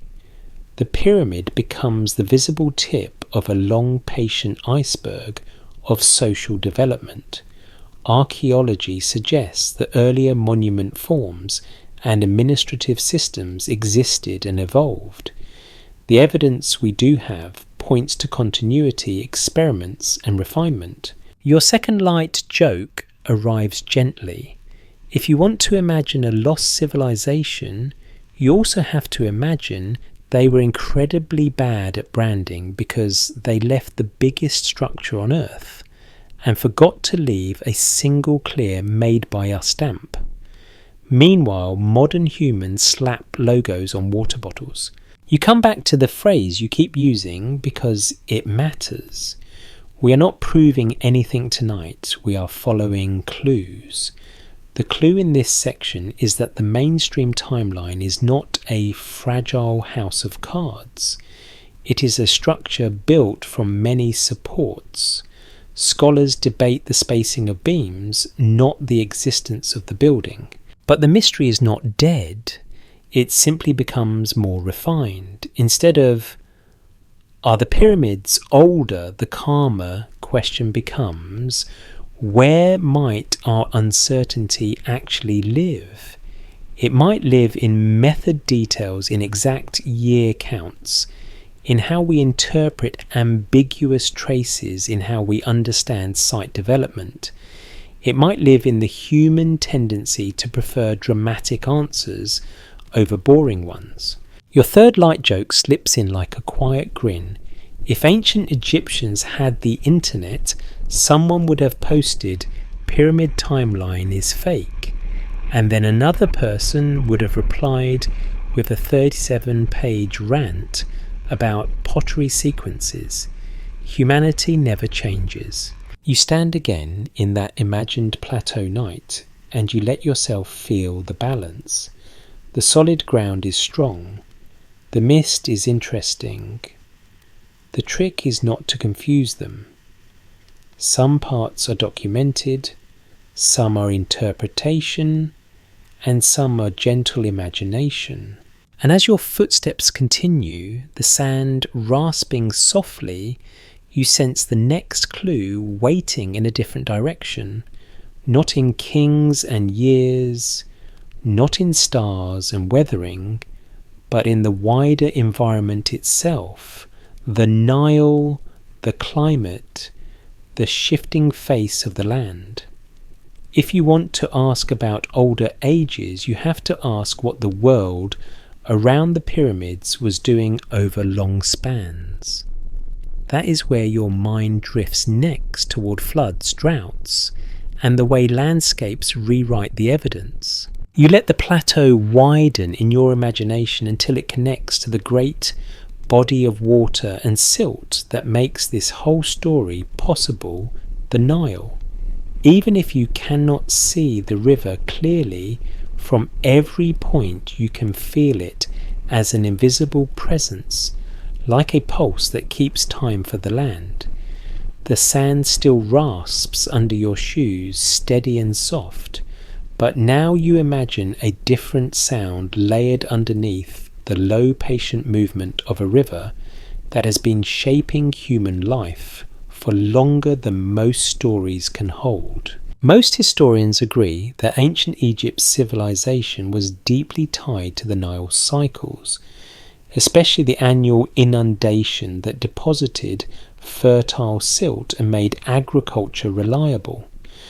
Archaeology suggests that settlement patterns, food production, and state power grew around the river's predictable rhythms. The evidence we do have points to the Nile as both provider and organizer, a natural system that made large-scale labour projects possible because it helped keep people fed. That mainstream anchor matters because Monuments do not float in a vacuum. One interpretation is that the pyramids are not just stone achievements, but expressions of a society confident enough to invest resources into the afterlife, while the living stayed supported by the river's productivity. A more cautious explanation could be that when the Nile was stable and the state was strong, building big was a logical extension of political and religious priorities, not a mysterious anomaly. Now, because you are exploring the older than Egypt possibility, you gently widen the time frame. It's possible that the Nile's behaviour and the region's climate changed in ways that affect what evidence survives. Landscapes can erase as much as they preserve. If you imagine the world thousands of years earlier, you picture a different Sahara, a different distribution of water and vegetation, and different travel routes. This is where the cinematic what if can be calm and reasonable, because climate change over deep time is not a fringe idea. What's debated is how to connect those changes to specific monuments. Historians still argue whether regional climate shifts left gaps in the archaeological record large enough to hide major settlements or large-scale building traditions. That debate is real and complicated, and it gives you a safe place to ask a careful question. If the pyramids were thousands of years older, could earlier evidence have been buried, washed away, or relocated by changing river courses and shifting sands? One interpretation is that shifting landscapes could hide smaller sites, especially those made of perishable materials. A more cautious explanation could be that while landscapes can obscure evidence, massive systems required for pyramid-scale building would likely leave broader traces in many places, not just one. You picture the Nile over millennia not as a static line on a map, but as a living thing that meanders. Channels shift, banks erode, floodplains rebuild. People move with the water like birds following seasons. The evidence we do have points to long-term settlement continuity in the Nile Valley, but also to changes in where people lived and how they used land. Archaeology suggests that some early sites are hard to find because later activity built over them and because water and agriculture can disturb layers. Your first light joke arrives softly. If you have ever lost a sock in your house and never found it again, imagine trying to find a village that a river moved over 6,000 years ago. Archaeology is basically professional sock hunting, but with more patience and fewer matching pairs. You let the imagination deepen into a peaceful scene of an earlier era, one where the desert is not fully desert. You picture patches of grass, shallow lakes, seasonal wetlands, and people moving through them. This is your what-if mood, but you keep it labelled as possibility. What if communities lived in the broader region long before dynastic Egypt, watching stars and water, and building sacred places that later Egyptians inherited? It's possible that sacred geography can persist even when cultures transform. One interpretation is that later monumental sites sometimes sit on older ritual landscapes, not because of secret civilizations, but because humans return to places that feel meaningful. Now you bring it back to the pyramids. Most historians agree that the Giza Plateau's monumental building corresponds to the Old Kingdom, and archaeology suggests the infrastructure and surrounding cemeteries fit that era. The evidence we do have points to a specific historical context. The older than Egypt theory would require not only an older climate setting, but also an older social setting capable of carving, moving and aligning colossal stone structures. That is where the river question becomes a filter. Could a much earlier society in this region support that scale of work? A fringe idea proposes that a sophisticated pre-dynastic civilization existed and was later disrupted by catastrophe, leaving only a few monumental survivors. This theory isn't widely accepted, but it is popular because it turns climate and landscape change into a dramatic plot. A more cautious explanation could be that pre-dynastic societies were complex and diverse in their own ways, but that the leap to pyramid-scale stone megaprojects needs stronger evidence than climate change alone can provide. Historians still argue whether certain legends of floods or cataclysms reflect real environmental memories or later storytelling motifs. This is where your bedtime mind can enjoy mystery without turning it into certainty. Many cultures have flood stories. Rivers flood. People remember. Over time, memory becomes myth. One interpretation is that some flood motifs preserve a faint echo of real environmental events. Another interpretation is that flood stories are universal because water is universal and because humans like stories where the world resets. Either way, the existence of myths does not date pyramids. It creates atmosphere. It gives your imagination a gentle wave to ride. You picture the plateau during a rare heavy rainwater running in channels, carving small lines in the dust. You picture centuries of such events adding up.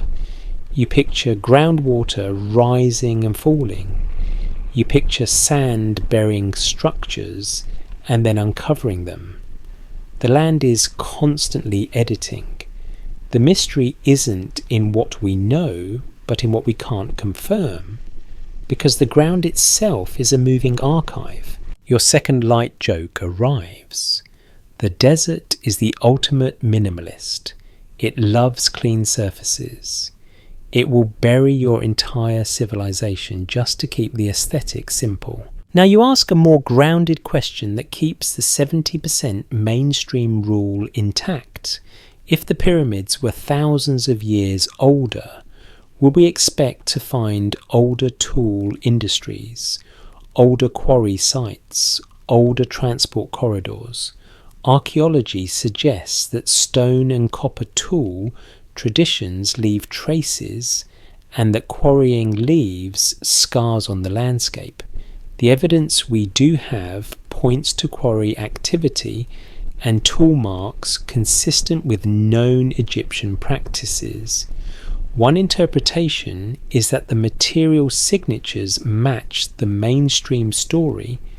A more cautious explanation could be that older traces might exist, but have not been identified in a way that clearly links them to the pyramids.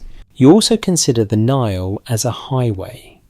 Most historians agree that river transport was crucial for moving heavy materials. Archaeology suggests that harbours, canals and riverine infrastructure existed in various forms. The evidence we do have points to a society capable of organising transport at scale. If you imagine a much earlier society doing the same, you would need evidence of that transport network and its administrative support. That's a possibility, not a certainty, and right now the stronger evidence supports the Old Kingdom system. Your third light joke slides in like a whisper. If an unknown civilization built the pyramids long before Egypt, they also built the world's first shipping company and somehow did not leave a single complaint letter about delayed deliveries, which honestly feels unrealistic. You take a slow breath and feel the night grow calmer. The river and the land do not give you a dramatic answer. They give you a framework for humility. They remind you that the past is shaped by both human action and environmental change. They remind you that absence of evidence is not automatically evidence of absence, but it is also not a blank check for any theory you like. So you keep walking with your sand rasp rhythm, and you let the next curiosity rise. If climate and landscape can hide and reveal, then the way later people talked about the pyramids might also tell you something. Not because later stories prove earlier dates, but because they show how monuments collect meaning over time. And that brings you toward travellers' legends and the long afterlife of wonder. You wander away from the strict world of quarry marks and flood cycles and step into a softer territory, the stories people tell when they stand in front of something too big to explain in one breath. The sand still rasps under your shoes, steady as a lullaby, but now you imagine other footsteps layered over yours, the footsteps of travellers from later centuries walking the same ground with different expectations and different myths in their pockets. Most historians agree that the pyramids have been visited, described and reinterpreted by many cultures long after the Old Kingdom ended. Archaeology suggests that monuments accumulate layers of meaning through reuse, repair, religious reinterpretation and simple awe. The evidence we do have points to a long afterlife where people kept coming back to Giza, not always to understand it accurately, but to feel it. That long afterlife matters because it shows you a truth that can be both mainstream and mysteriously poetic. One interpretation is that the pyramids became a kind of mirror. Each era looked at them and saw what it needed to see. Divine power, ancient wisdom, lost secrets, moral lessons, or just a very impressive background for a selfie, if you allow your imagination to be modern for 1 second. You picture a medieval traveller approaching the plateau at dusk. He does not arrive with measuring instruments and stratigraphic charts. He arrives with stories. He has heard that the pyramids contain treasures, curses, or ancient records. He has heard that they were built by kings, by giants, or by a legendary figure who knew something about the world that ordinary people do not. A popular rumour claims that the pyramids were storehouses of knowledge from a time before the flood, sealed to preserve wisdom when the world was young. This theory isn't widely accepted as history, but it is a real part of how people have mythologized the monuments. A more cautious explanation could be that when people do not have access to the original building context, they fill the gap with narrative. That is not stupidity. That is human nature. Monuments demand a story, and if the evidence is thin, stories grow thicker. Historians still argue whether certain later legends preserve faint echoes of older traditions or simply reflect universal myth-making patterns. You let that debate sit in the background while you walk through imagined scenes of later centuries. You see guides pointing merchants selling charms, scholars arguing about measurements, and visitors staring with the same open-mouthed silence. you would probably make if you were there in person. Most historians agree that ancient monuments often become magnets for speculation because they outlast the institutions that originally explained them. Archaeology suggests that later activity around sites can obscure earlier layers, creating more uncertainty and therefore more stories. Now your mind gently tests a cinematic. What if that stays within the rules? What if some of the later stories, even if exaggerated, were reacting to something real? They noticed odd passages, reused stones, signs of ancient repairs, or the simple fact that parts of the monument were already damaged or stripped. It's possible that such observations fed legends, but it's also possible that legends developed independently because humans love a secret door even when the door is just a shadow. You imagine a traveller placing his hand on the stone and feeling the coolness, the same coolness you imagined earlier. He wonders who built it. If he lives in a world where dynastic chronology is not widely known to him, he might imagine the pyramids as relics of a near mythic past. One interpretation is that the older than Egypt idea can grow from this kind of historical distance. When you cannot see the scaffolding of evidence, the monument feels unmoored in time. It begins to float backward into a vague long ago, and long ago can easily become thousands and thousands of years. Most historians agree that later writers often mixed observation with speculation. Archaeology suggests that some descriptions include real details alongside imaginative claims. The evidence we do have points to a pattern where accuracy and myth travel together like two tired camels sharing the same water skin. Your first light joke arrives gently. People complain about misinformation today, but imagine being a medieval tourist relying on a guy named Trust Me Bro, who claims he knows the secret entrance because his cousin heard it from a merchant. Now you turn the lens slightly toward the idea of interpretation over time. One interpretation is that the pyramids' very simplicity makes them easy to mythologize.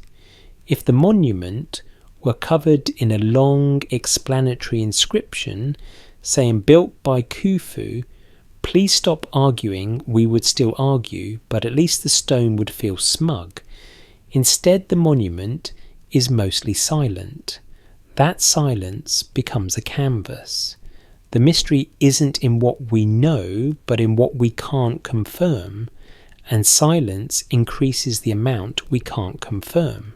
A fringe idea proposes that later groups found hidden chambers or ancient records inside the pyramids that suggested a far older origin, and that these discoveries were suppressed or lost. This theory isn't widely accepted, and evidence for such dramatic claims is thin. A more cautious explanation could be that exploration and entry into the pyramids happened at many times, sometimes leaving incomplete notes, sometimes leaving none at all, and that gaps in documentation allowed rumours to expand. If the evidence is thin, we'll say so. Here it is thin. Historians still argue whether the history of exploration and entry into the pyramids is fully reconstructible from surviving accounts. That phrase gives you a calm way to hold uncertainty without turning it into certainty. Yes, the record of who entered where and when is not perfect, but imperfection does not automatically imply a hidden truth.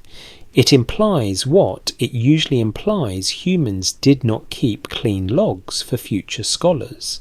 You imagine a stone corridor inside the pyramid air cooler. Sounds softer, your footsteps more careful. You imagine torchlight flickering, shadows jumping. This is cinematic, but still safe. You imagine someone centuries ago pressing their ear to a wall, listening, and then telling a story about hollow spaces and secret rooms. It's possible they heard something. It's also possible they heard what they expected to hear. In a quiet place, your brain becomes loud. Your second light joke arrives quietly. If you sit in silence long enough, you start hearing mysteries everywhere. Half the time, it is just your stomach, which is basically your body's way of saying, "This would be a great time for a snack." You return to mainstream ground by focusing on how monuments are reused. Most historians agree that later periods in Egypt repurposed materials and reinterpreted older monuments. Archaeology suggests that casing stones were removed, temples were modified, and areas were used in new ways. The evidence we do have points to long-term interaction with the site, which means the pyramids were never simply frozen in time. One interpretation is that the pyramids' changing appearance across centuries helped fuel speculation. A smoother, brighter monument becomes a rougher, broken-looking one. People see change and assume the monument must be unimaginably ancient because time equals wear in the human mind. Now you let the what-if mood soften into something less about hidden builders and more about human storytelling. What if the pyramids are not older than Egypt, but older than any single story about Egypt? That is a poetic what if, not a factual claim. It suggests the pyramids outlast interpretations the way the desert outlasts footsteps. It keeps mystery without misleading. Historians still argue whether the most influential modern pyramid myths emerge from early modern travellers, later popular writers, or the interplay of both. You take a slow breath and feel your thoughts settle. Later legends do not date the pyramids, but they explain why the older than Egypt idea remains so resilient. It is not only about evidence, it is about how monuments feel. It is about human desire to locate wonder in a lost age, because the present often feels too ordinary to deserve such stone. The pyramids make you want the past to be bigger than your imagination, and that is saying something. Your third light joke slips in softly. If you ever feel like your life is chaotic, remember that for thousands of years people have been standing in front of one triangle arguing about it. Humanity is consistent if nothing else. You keep walking through the night sand, rasping wind gentle. The plateau feels like a crossroads of eras, not because the monument is necessarily older than Egypt, but because it has hosted so many interpretations. And now your curiosity shifts again toward the version of the older than Egypt idea that tries to sound most technical, the claim that there was a pre-Egypt blueprint, an earlier design that later builders copied. To handle that, you need to look at how myths become models and how models survive when the evidence stays thin. You let the traveller stories drift away like smoke and step into a different kind of mystery. The one that wears a lab coat even when it does not fully deserve one. This is the version where people speak in diagrams, lines and ratios, and they say things like blueprint with the confidence of someone holding a clipboard.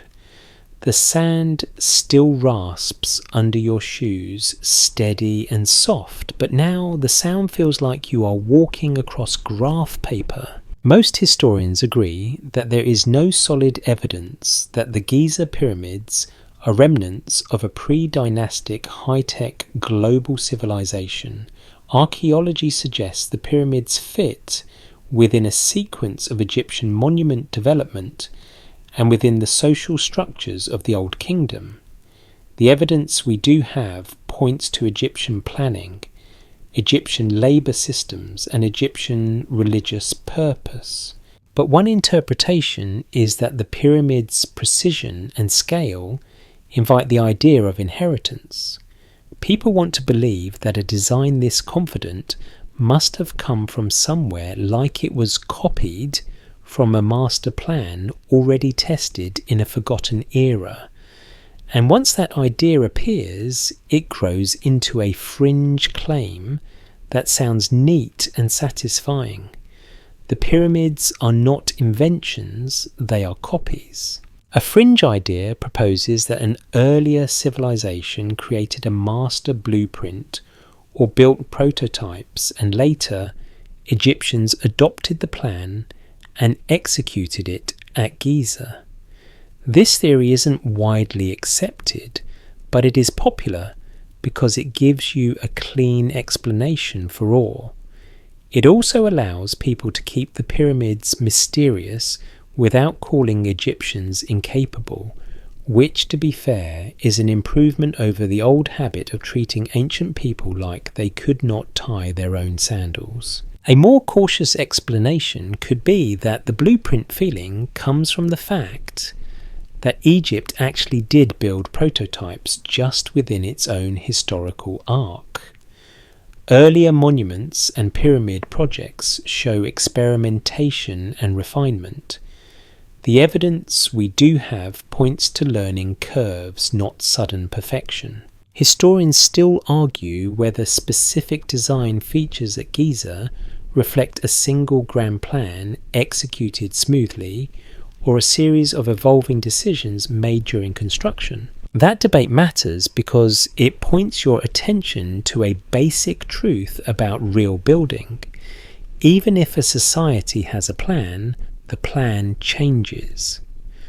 A project on this scale is not one idea frozen in place.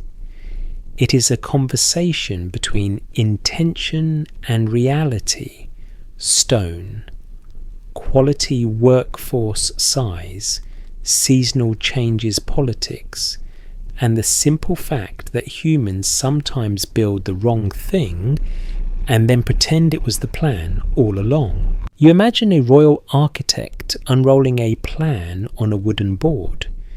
He points. He speaks confidently. The workers nod. Then the quarry delivers blocks that are slightly different, and the whole plan becomes more flexible because reality always wins. One interpretation is that some apparent oddities in pyramid design could reflect this flexibility rather than hidden inherited instructions. A more cautious explanation could be that the blueprint exists, but it is not a pre-Egypt blueprint. It is the practical blueprint of an old kingdom state, adapting as it builds. Now you let the cinematic what if drift in, but you keep it on a leash. What if long before the 4th dynasty, someone on this plateau arranged stones into a sacred alignment, a simple platform, a marker pointing to north? And what if later planners incorporated that older marker into their new design, not because of secret technology, but because older sacred features can become anchors in later projects? It's possible as a general human pattern, but when people push this possibility into a claim of full pyramid inheritance from a civilization thousands of years earlier, the evidence becomes thin and the leap becomes large. If the evidence is thin, we'll say so. You keep the solid ground separate from the mist. Solid Ground says the pyramids match Egyptian cultural and historical context. Mist says some people think there was an earlier design. Your job tonight is not to pick a side like you are in a debate tournament. Your job is to follow the clues carefully. You step into the world of ratios and numbers because that is where blueprint claims often live. People love to find special constants in the pyramid, elegant proportions, hidden math, cosmic measurements. One interpretation is that builders use practical geometry that can look profound when expressed in modern mathematical language. A more cautious explanation could be that if you build a stable pyramid, certain ratios emerge naturally because they work like how stairs tend to have similar step heights across cultures because ankles have opinions. A popular rumour claims that the pyramid encodes advanced mathematical knowledge far beyond its era, suggesting an older source. This theory isn't widely accepted, and many such claims depend on cherry-picking measurements or assuming idealized dimensions. The evidence we do have points to ancient builders using geometry in practical and symbolic ways, but not necessarily embedding a single secret encyclopedia in stone. Your first light joke arrives softly. If you measure any big old building long enough, you can probably find the number you want. My kitchen tiles contain pi if I squint hard enough and ignore half the grout lines. Historians still argue whether certain modern measurement-based claims are meaningful or artifacts of choosing which dimensions to emphasize. This is the heart of it.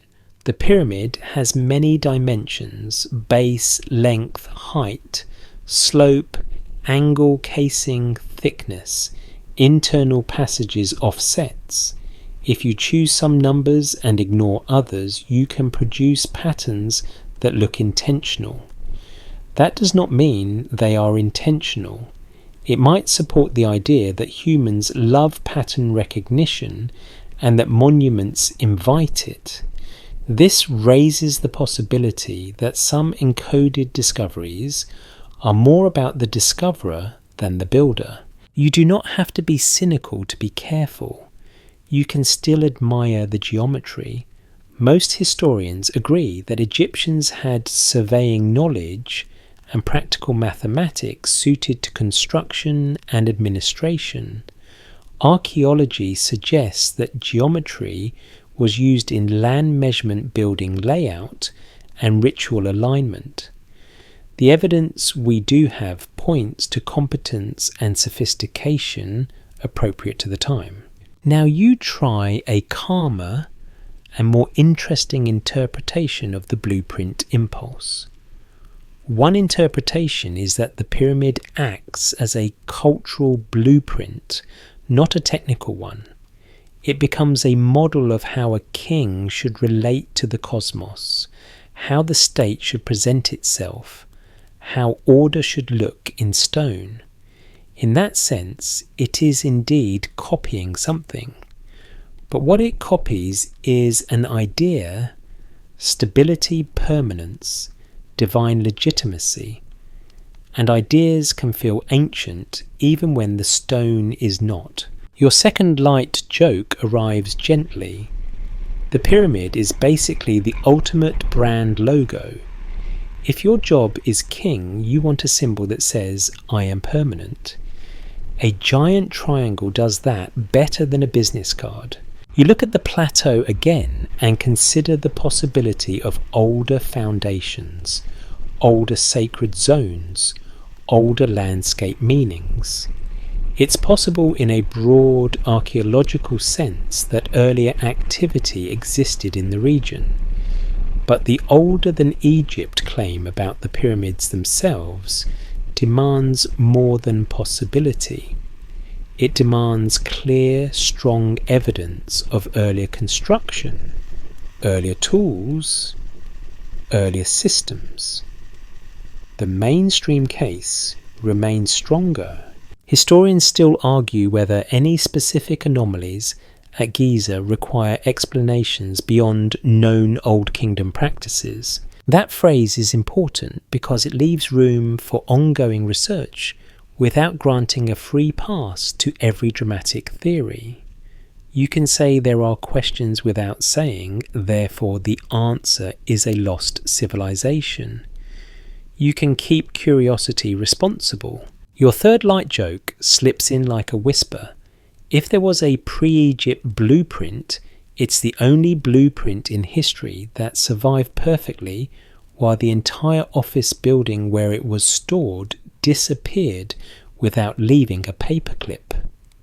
Even my receipts last longer than that. You let your mind settle into a calmer conclusion for this stretch. The blueprint idea is tempting because it makes wonder feel organised. But history rarely gives you clean, satisfying explanations that fit inside one sentence. What's broadly accepted is that Egyptians built the pyramids within their historical context. One interpretation is that some features still invite debate and imagination. The cinematic what if remains a soft mood, not a verdict. And as you keep walking with the sand rasping under your shoes, you feel the next clue waiting in a more grounded place. Again, tools, materials, and the simple but stubborn question of how far simple methods can go. Because if you understand what simple can do, you do not need a lost blueprint to respect the achievement. You shift your attention away from grand blueprint talk and back toward the blunt reality of materials. Because stone does not care what you believe about it.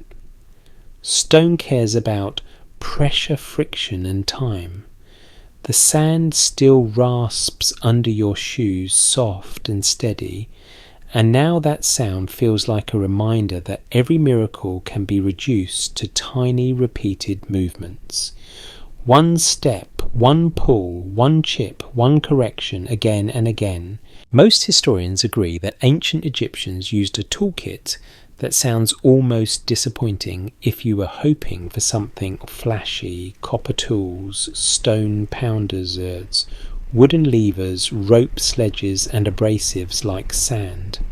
Archaeology suggests that these methods can shape stone effectively, especially when combined with skilled labour and patient repetition. The evidence we do have points to practical engineering rather than secret machines. And this is where your mind may try to rebel, because copper feels too soft and sand feels too ordinary. But one interpretation is that ordinary is exactly the point. Humans have been turning ordinary into extraordinary for a very long time, mostly by refusing to stop.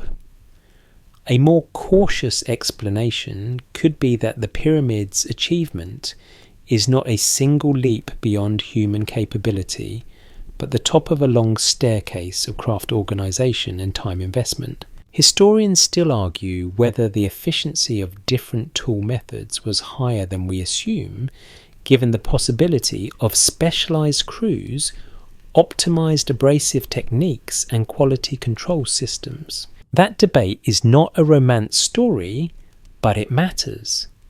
If you underestimate efficiency, you conclude the task is impossible. If you consider specialization and process, the impossible starts looking like an expensive, exhausting, and very human project. You imagine yourself standing near a stone-cutting area where the air tastes dusty and your throat feels dry, in the way it does when you have been near construction for too long. A worker strikes limestone with a hard dolerite pounder. The sound is dull, rhythmic, almost soothing in a strange way, like a slow drum. Chips fly. Another worker checks a line. Someone else smooths a surface with abrasive sand. Not because sand is magical, but because sand is relentless. The evidence we do have points to abrasion being one of the quiet heroes of ancient stoneworking. If you rub hard enough with the right grit, you shape the world. Your first light joke arrives softly. If you have ever tried to scrub a stain that refuses to leave you already understand the philosophy of pyramid building. Ancient engineers basically said, "We will keep rubbing until the universe gives up." Now you turn to granite, because granite is where the older than Egypt theories like to show off. Granite is hard. Granite feels modern. Granite looks like it should require industrial equipment. Most historians agree that granite was used in key internal spaces and structural elements, and that it came from sources farther away. Archaeology suggests that hard stone can be shaped by pounding, grinding, and using abrasives over time. The evidence we do have points to methods that are slow and labour-intensive but workable. One interpretation is that modern people confuse not how we would do it today with could not be done. A more cautious explanation could be that ancient methods were optimized for their world, where labour was plentiful, time horizons were long, and the goal was not speed but completion.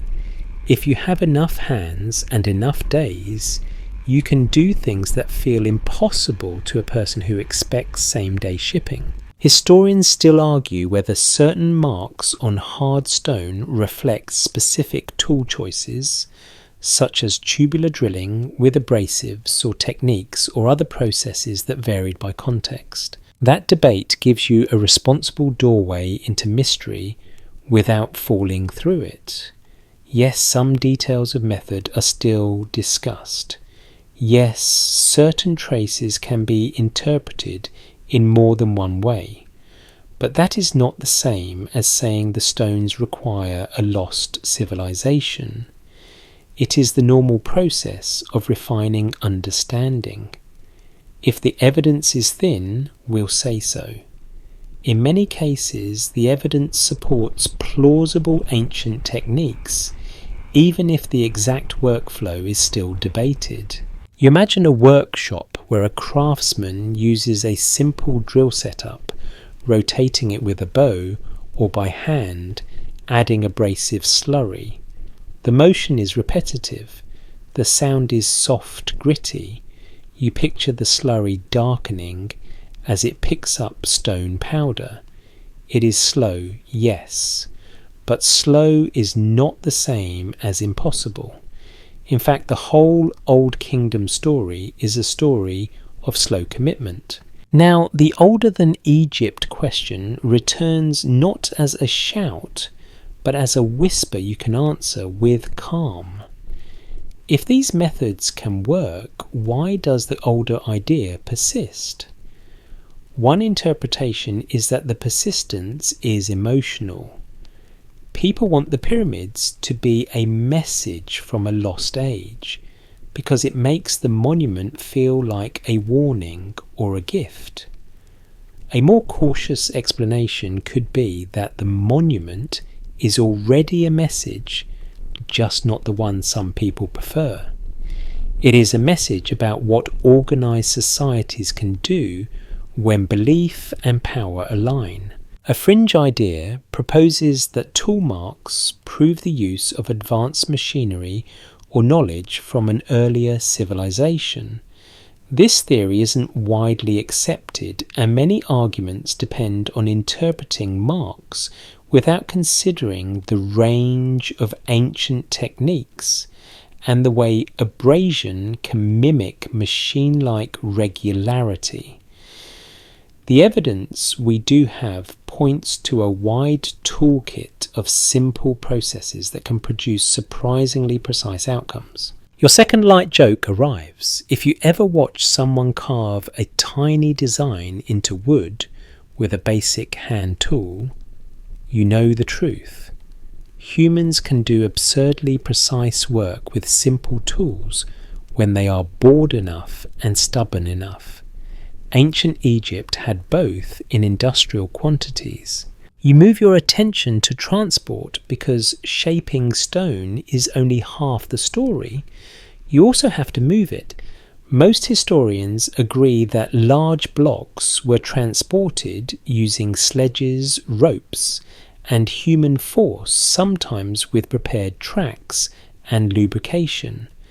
Archaeology suggests that depictions and traces support this general picture. The evidence we do have points to practical physics: reduce friction, distribute weight, coordinate effort. You imagine the haul-in path in your mind not as a heroic sprint, but as a slow pull that makes your shoulders ache just by thinking about it. The rope creaks, the sledge slides, people chant to keep the rhythm. Someone stumbles, the line tightens, everyone adjusts. It is messy and real. One interpretation is that the social technology of coordination is as important as the physical technology of sledges. A more cautious explanation could be that when you scale up coordination, you scale up capability. Historians still argue whether certain heavy lift challenges were solved primarily by sheer manpower, by clever mechanical advantages, or by combinations that varied across tasks. That is another mainstream debate. It does not need lost machines. It needs honest curiosity and respect for logistics. Now, you let the cinematic what if come in again, but you keep it gentle. What if some techniques were more advanced than we currently reconstruct? Not because they were inherited from a lost civilization, but because skilled traditions can be under-documented. It's possible that certain tricks of the trade existed and were passed down orally or through apprenticeship rather than written in neat manuals. That's a possibility, not a certainty, and it fits within a mainstream view where ancient societies have sophisticated craftsmanship without needing deep prehistory origins. You pause and look at your hands in your imagination. They are dusty. They smell like limestone. You feel the truth of physical work, and that truth is grounding. The pyramids are not an abstract riddle. They are the sum of physical actions repeated over a long time. Your third light joke arrives softly. The pyramids might be the greatest argument for patience ever built. If you ever feel rushed, remember there was a time when people said, "Sure, we'll stack a mountain into a triangle. Just give us a few decades." Most historians agree that when you combine plausible tools, large organised labour, and long time horizons, the Old Kingdom explanation remains the strongest. Archaeology suggests that the surrounding evidence supports that context. The evidence we do have points to humans, not ghosts. And yet you keep one small candle of mystery lit, because the night is better with a little glow. The mystery isn't in what we know, but in what we can't confirm. Exactly how each technique was optimized, how decisions shifted day to day, how many small innovations were made and forgotten, that is the foggy edge. It is not deep prehistory. It is simply the ordinary loss of detail over time. You continue walking sand, rasping wind, gentle. Your mind feels steadier now less hungry for dramatic blueprints, and more interested in the subtle ways evidence can be interpreted. And that prepares you for the next clue hidden in the pyramid's interior itself, where purpose, symbolism, and practical choices meet in cool stone corridors. You let the outside night stay behind you for a moment and step into the idea of the pyramid's interior, where the air cools and the sounds soften as if the stone is absorbing your thoughts. The sand rasp under your shoes fades in your imagination, replaced by a quieter texture. The faint scuff of footsteps on hard surfaces, the kind of sound that makes you instinctively lower your voice, even though nobody asked. Inside the pyramid is less about spectacle and more about intention.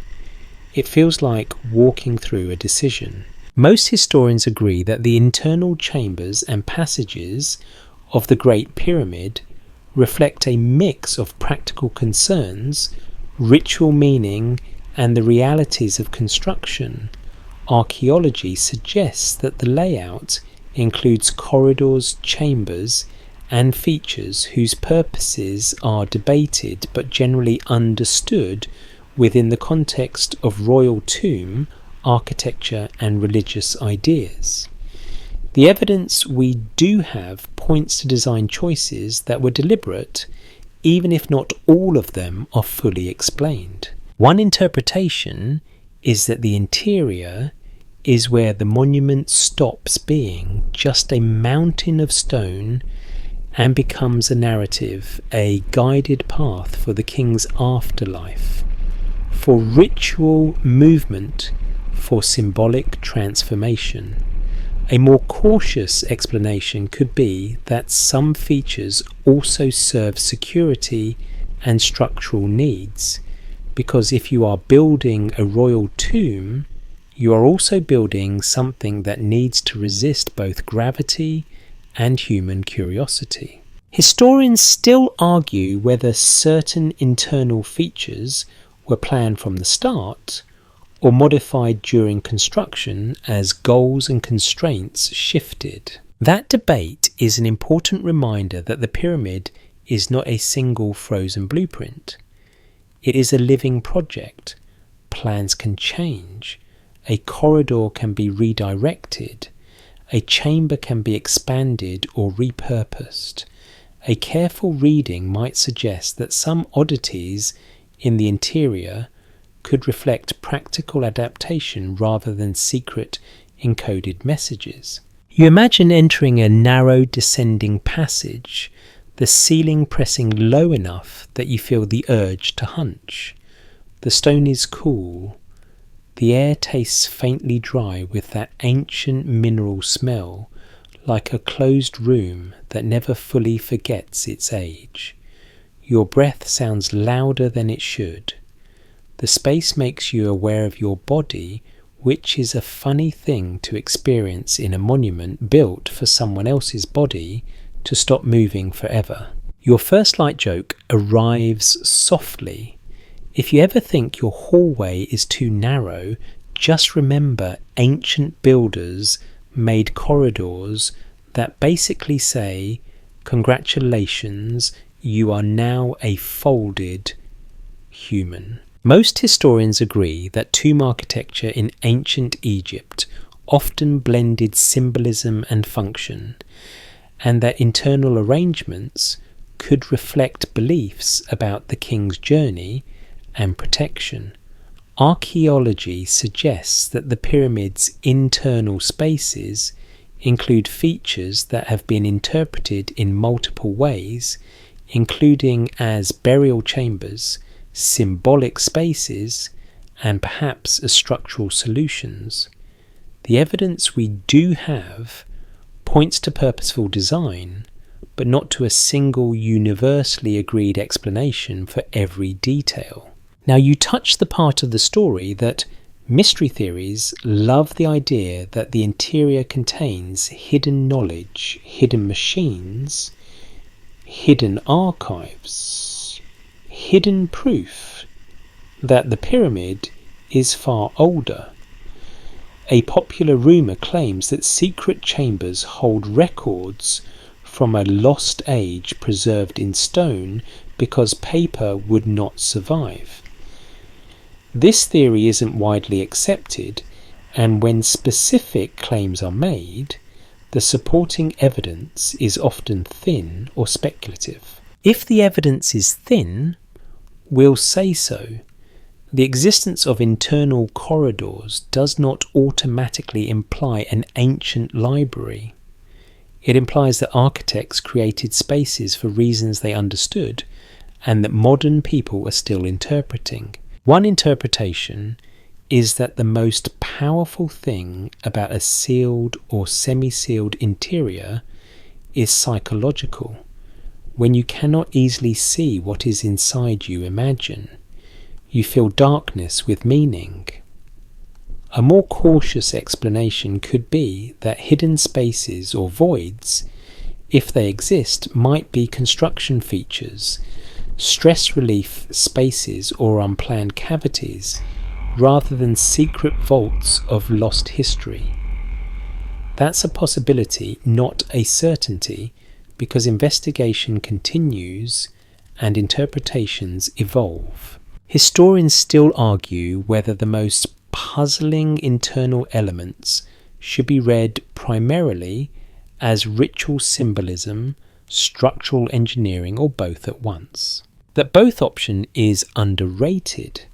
Humans love single answers because single answers are tidy, but ancient design often mixes meaning and practicality.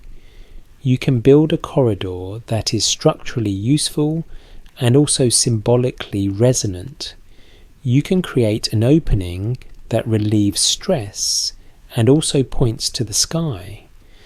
The line between function and symbol is thin in sacred architecture.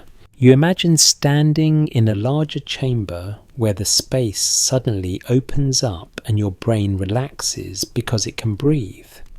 The walls rise, the ceiling is higher, and your footsteps echo softly, a slow, sleepy echo. You run your hand along stone and feel it smoother here, as if the builders cared about this surface in a different way. Most historians agree that the king's burial space and associated chambers will carry special attention. Archaeology suggests that the use of different stones and the configuration of spaces reflect a hierarchy of significance. Now you let the cinematic what-if drift in carefully. What if the layout reflects knowledge of the sky in a way that modern people are still learning to interpret? It's possible that certain shafts or alignments were designed with ritual or celestial symbolism. One interpretation is that such features connect the king's journey to the heavens, reinforcing cosmic order. A more cautious explanation could be that even if the symbolism is celestial, it still belongs to Old Kingdom religious thought, not necessarily to a deep prehistory star cult. A fringe idea proposes that the internal design encodes technical data from a pre-Egypt civilization like a stone computer or a map of ancient epochs. This theory isn't widely accepted, and many arguments depend on reading modern concepts into ancient spaces. The evidence we do have points more strongly to religious and architectural motivations within Egypt's known historical context. Your second light joke arrives gently. If you want a stone computer, the pyramid is a terrible user interface. No buttons, no screen, and the loading time is 4,000 years. You step back from that and focus on purpose, because purpose is where mainstream history is strongest. Most historians agree that pyramids were tied to royal burial practices and the ideology of kingship, archaeology suggests that pyramid complexes include temples, causeways, and associated features that support ritual use. The evidence we do have points to a system where the pyramid is part of a broader funerary landscape, not an isolated riddle. One interpretation is that the interior's complexity reflects both the desire to protect the burial and the desire to enact a symbolic journey. A more cautious explanation could be that some complexity also arises from construction logistics, the need to access spaces while building, the need to adjust plans, the need to balance weight. Historians still argue whether the final intended use of certain shafts and niches can be definitively determined from surviving evidence. That is the honest boundary. Some things remain unclear, not because a secret cabal hid the truth, but because time is selective in what it preserves. Your bedtime mind can accept that uncertainty without turning it into certainty. The mystery isn't in what we know, but in what we can't confirm. You take a slow breath and imagine your hand resting on the cool stone. You feel how the interior changes your relationship to the monument. Outside, it is a triangle against the sky. Inside, it is a quiet labyrinth of choices. And those choices, even when debated, still fit the broader pattern of Egyptian monumental thinking. Your third light joke slips in softly. The pyramid's interior is like an ancient escape room, except the only prize is existential awe and a strong desire to stretch your back. You step back out into the night in your imagination, and the sand rasp returns under your shoes, welcoming you like a familiar sound. Your mind is calm, but still curious. The interior does not give you a secret timestamp that pushes the monument thousands of years back. It gives you something more realistic, and in its own way more impressive, evidence of planning, adaptation and meaning layered into stone. And now, you are ready for the next kind of clue. The one that feels modern and precise but still has soft edges. Dating methods, what they can tell you and what they cannot. Because if you want to talk about thousands of years older, you eventually have to talk about how we actually measure time in the dirt. You leave the cool imagined corridors behind and step back into the open air of methods, numbers, and the quiet discipline of saying, here is what this test can do and here is what it cannot. The sand rasps under your shoes again, steady and comforting, and now it feels like a reminder that the ground is a record, but it is a messy one. The past does not hand you a certificate of authenticity. It hands you fragments and you build careful stories around them. Most historians agree that dating ancient structures is rarely done by measuring the stone itself like it is a birthday cake. Archaeology suggests that dates are built from context artifacts found nearby construction sequences, inscriptions, settlement layers and comparisons with other sites. The evidence we do have points to a strong contextual case for Old Kingdom timing at Giza, not because one method shouted the answer, but because many methods speak in the same direction. One interpretation is that the desire for a single decisive test comes from modern impatience. We want a number that ends the debate. A more cautious explanation could be that ancient dating is more like listening to a choir. One voice alone might be uncertain, but many voices together can create a stable harmony.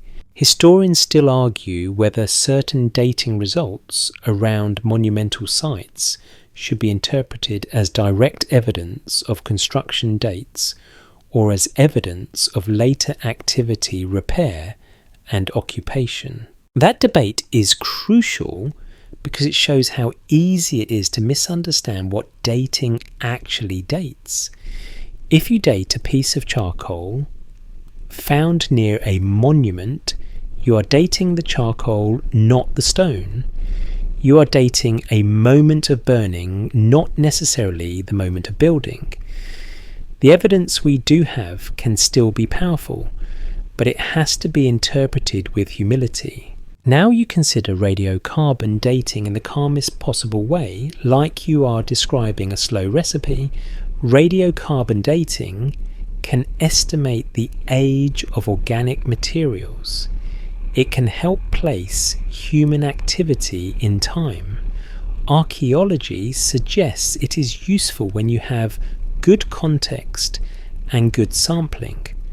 The evidence we do have points to radiocarbon results that generally align with Old Kingdom activity around the pyramids, but the details and ranges can vary depending on material contamination and context. One interpretation is that radiocarbon ranges can feel frustrating because they are not a single number. They are an interval. A more cautious explanation could be that the interval is honest. It acknowledges uncertainty rather than hiding it. In a world where people love dramatic certainty, an interval is a quiet act of integrity. Your first light joke arrives softly. Radiocarbon dating is basically archaeology saying, here is my best guess, plus or minus the universe being messy, which is also how I feel about planning my week. A fringe idea proposes that some dating results or anomalies show the pyramids must be far older than accepted history. This theory isn't widely accepted, and it often leans on misreading what was dated, ignoring context, or treating outliers as the main signal. If the evidence is thin, we'll say so. When a claim depends on a single surprising number without a clear chain of context, it is suggestive, not conclusive. Most historians agree that relative dating is a major pillar. The order of layers, the styles of artifacts, and the development of architecture over time. Archaeology suggests that the evolution of pyramid construction across sites gives a strong comparative framework. The evidence we do have points to a sequence where designs and practices change and build on each other. One interpretation is that Giza fits as a high point in that sequence, not a stray relic from deep prehistory. Historians still argue whether certain sequences in early Egyptian architecture reflect continuous development or periods of rapid innovation that can make change feel abrupt. That debate is another place where mystery mood likes to enter because rapid innovation can look like sudden appearance. But rapid does not mean impossible. It means people learned quickly under pressure with resources and with strong motivation. A more cautious explanation could be that the suddenness is partly a function of what survived. If earlier steps are poorly preserved or less famous, the later step looks like a jump. You also think about the simple issue of old wood, because it is one of those quietly important complications. Organic materials can be old when used. Timber can be reused. Charcoal can come from wood that was already aged when burned. One interpretation is that such factors can shift radiocarbon results without implying a different construction epoch for the stone. A more cautious explanation could be that you must always ask, what exactly am I dating and how did it get here? Your second light joke arrives gently. Dating in archaeology is like dating in life. Context matters, and if you ignore it, you end up confidently wrong at a dinner party. Now you turn to another method, stratigraphy, the reading of layers. Most historians agree that layers of occupation debris and construction activity can help build timelines. Archaeology suggests that when you find a worker settlement layer with tools, pottery, and food remains associated with the building phase, you gain a strong contextual anchor. The evidence we do have points to supportive contexts around Giza that align with Old Kingdom activity. One interpretation is that stratigraphy is less glamorous than a single test, but it is often more reliable because it is about relationships. A more cautious explanation could be that relationships between layers can show what happened before and after, even when absolute dates are fuzzy. And that matters for the older than Egypt claim, because a claim of thousands of years older would require older layers tied directly to construction in a clear, convincing way. Historians still argue whether certain disturbed layers near monumental sites can be confidently assigned to specific phases given the long history of excavation repair and natural processes. That debate is the reminder that the ground is not a perfect archive. It is a page that has been erased and rewritten many times. Excavations in different eras used different methods. Some areas were disturbed, some contexts were lost. This is not a conspiracy, it is history being human. Now you allow the cinematic what if gentle and cautious. What if there are still undiscovered contexts beneath the plateau sealed by sand and time that could refine or complicate our dating picture? It's possible. Archaeology is not finished. One interpretation is that future discoveries could adjust details. A more cautious explanation could be that adjustment would likely be incremental unless new evidence is truly extraordinary. The mystery isn't in what we know, but in what we can't confirm. That line feels especially true here because dating is the art of omitting what cannot be pinned down perfectly. Your third light joke slips in softly. If you want a perfect date for the pyramids, you're asking the desert to be a neat archivist, and the desert is famously not organised. It buries everything in one big beige folder. You take a slow breath and return to the balanced conclusion that keeps you monetization safe and honest. Most historians agree that the broad dating of the pyramids to the Old Kingdom is well supported by multiple strands of evidence. Archaeology suggests that contexts around Giza reinforce that framework. The evidence we do have points to Egyptians building with Egyptian systems. And yet, you do not mock curiosity, you simply aim it properly. The older than Egypt idea remains a debated interpretation at the far edge, one that requires stronger evidence than we currently have. You can still enjoy the what-if mood as a way of exploring how we know what we know. Some parts are documented, some are interpretation, and some are gentle imagination. You keep walking, sand rasping Wincom. And now you feel ready to see the plateau, not as one fixed moment, but as a layered palimpsest, a place where later hands kept touching earlier stone. Because even if the pyramids are not thousands of years older, the site itself is still older than any single era's claim to it. That is the next clue waiting in the moonlight. You keep walking, and the plateau starts to feel less like a single chapter and more like a notebook that has been written in, erased and written in again. The sand rasps under your shoes, steady as ever, and now it sounds like pages turning. You can almost imagine the ground beneath you holding layers, the way an old library holds editions of the same book. Some are intact, some are missing, some are overwritten by later hands that did not ask permission. Most historians agree that ancient monuments were not left untouched after their main building phase.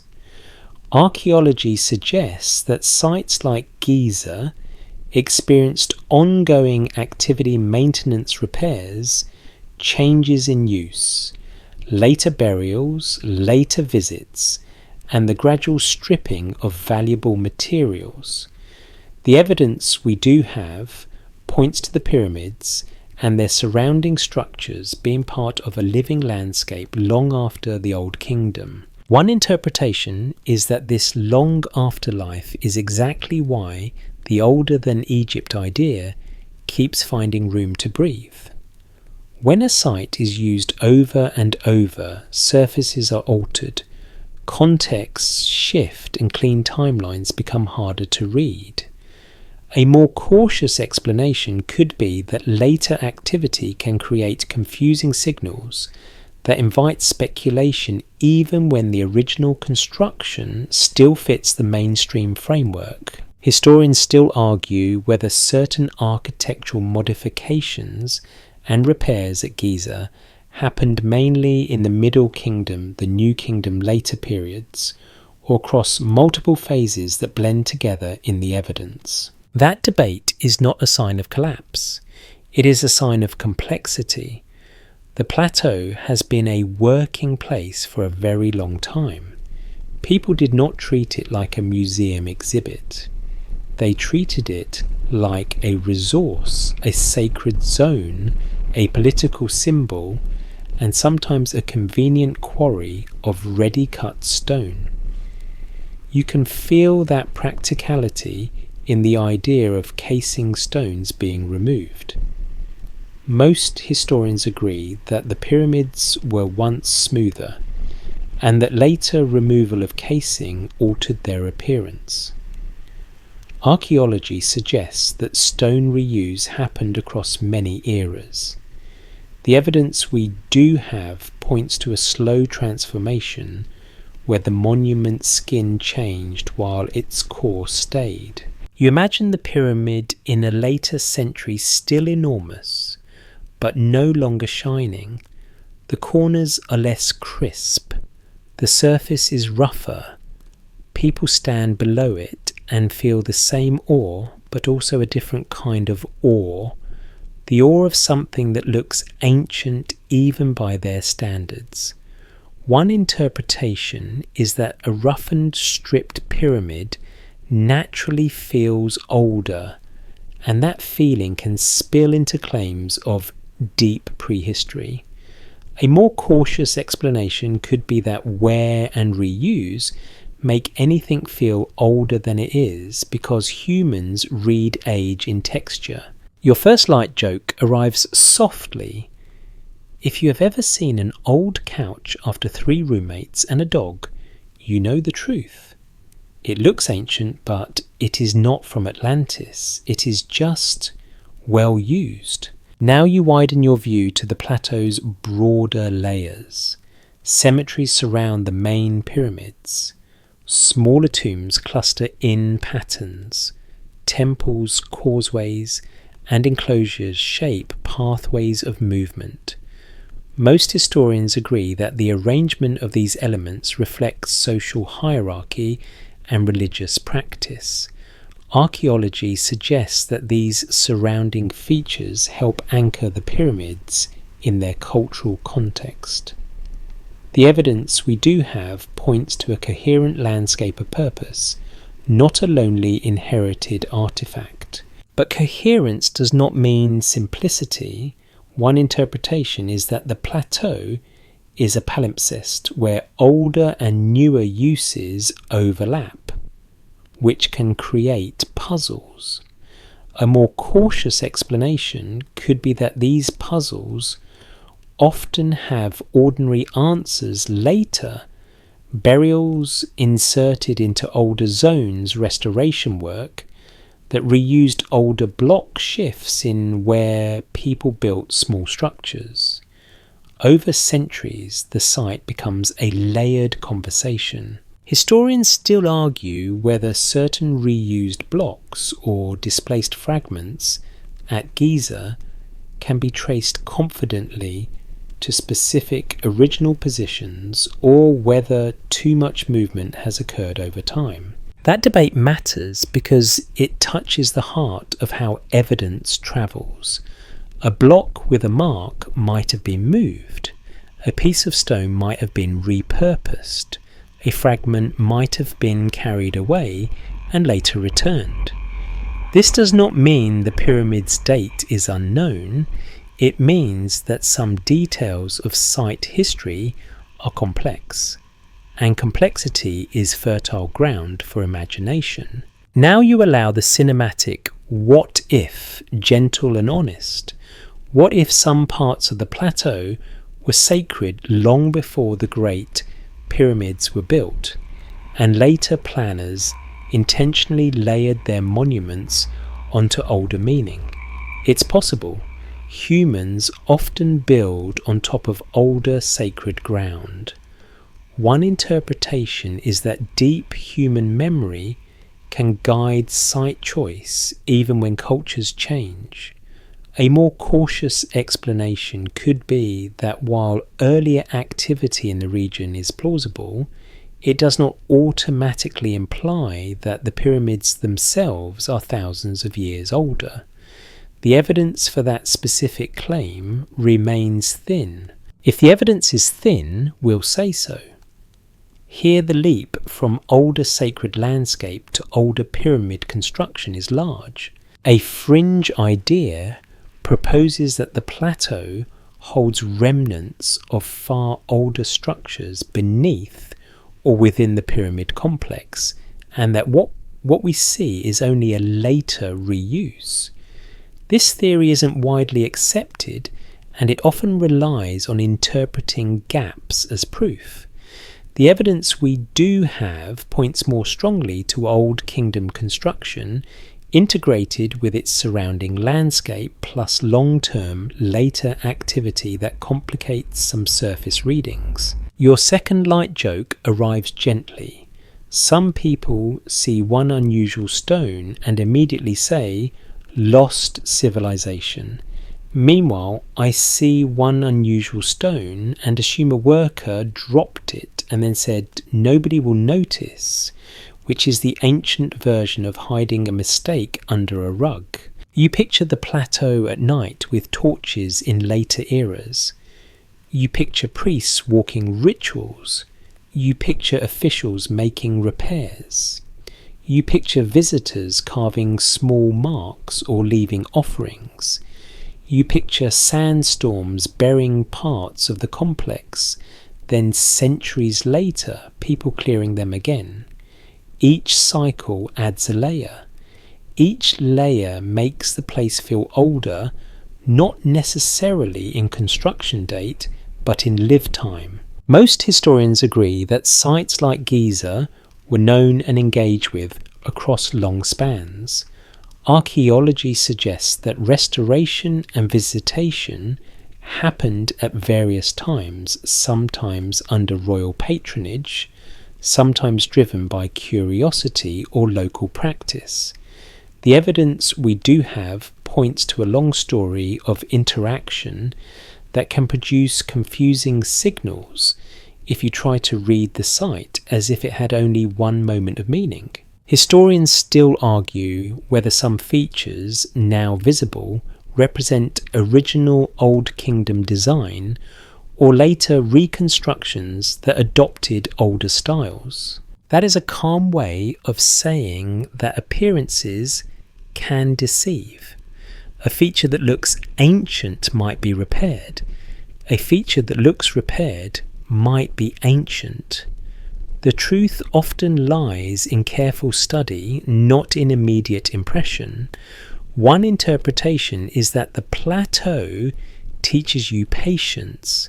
A more cautious explanation could be that patience is the only way to keep mystery from turning into misinformation. Your third light joke slips in softly. The plateau is like a very old neighbourhood. Everybody has remodelled at least once. Nobody saved the receipts, and now you are trying to figure out which wall is original by staring at it intensely. You take a slow breath and let the sand rasp become soothing again. The older than Egypt idea does not vanish here, but it becomes more nuanced. You can imagine older sacred ground. You can imagine earlier activity. You can even imagine future discoveries that refine our understanding. But the mainstream case remains that the pyramids were built in the Old Kingdom within a landscape that later generations kept touching. And that leads you to the final question of the script, the one that ties everything together without forcing a single hidden truth. If the pyramids are not thousands of years older in construction, date, what does the older feeling really mean? What changes if you treat older as a story about human memory landscape continuity and the way monuments outlast explanations? That is the calm.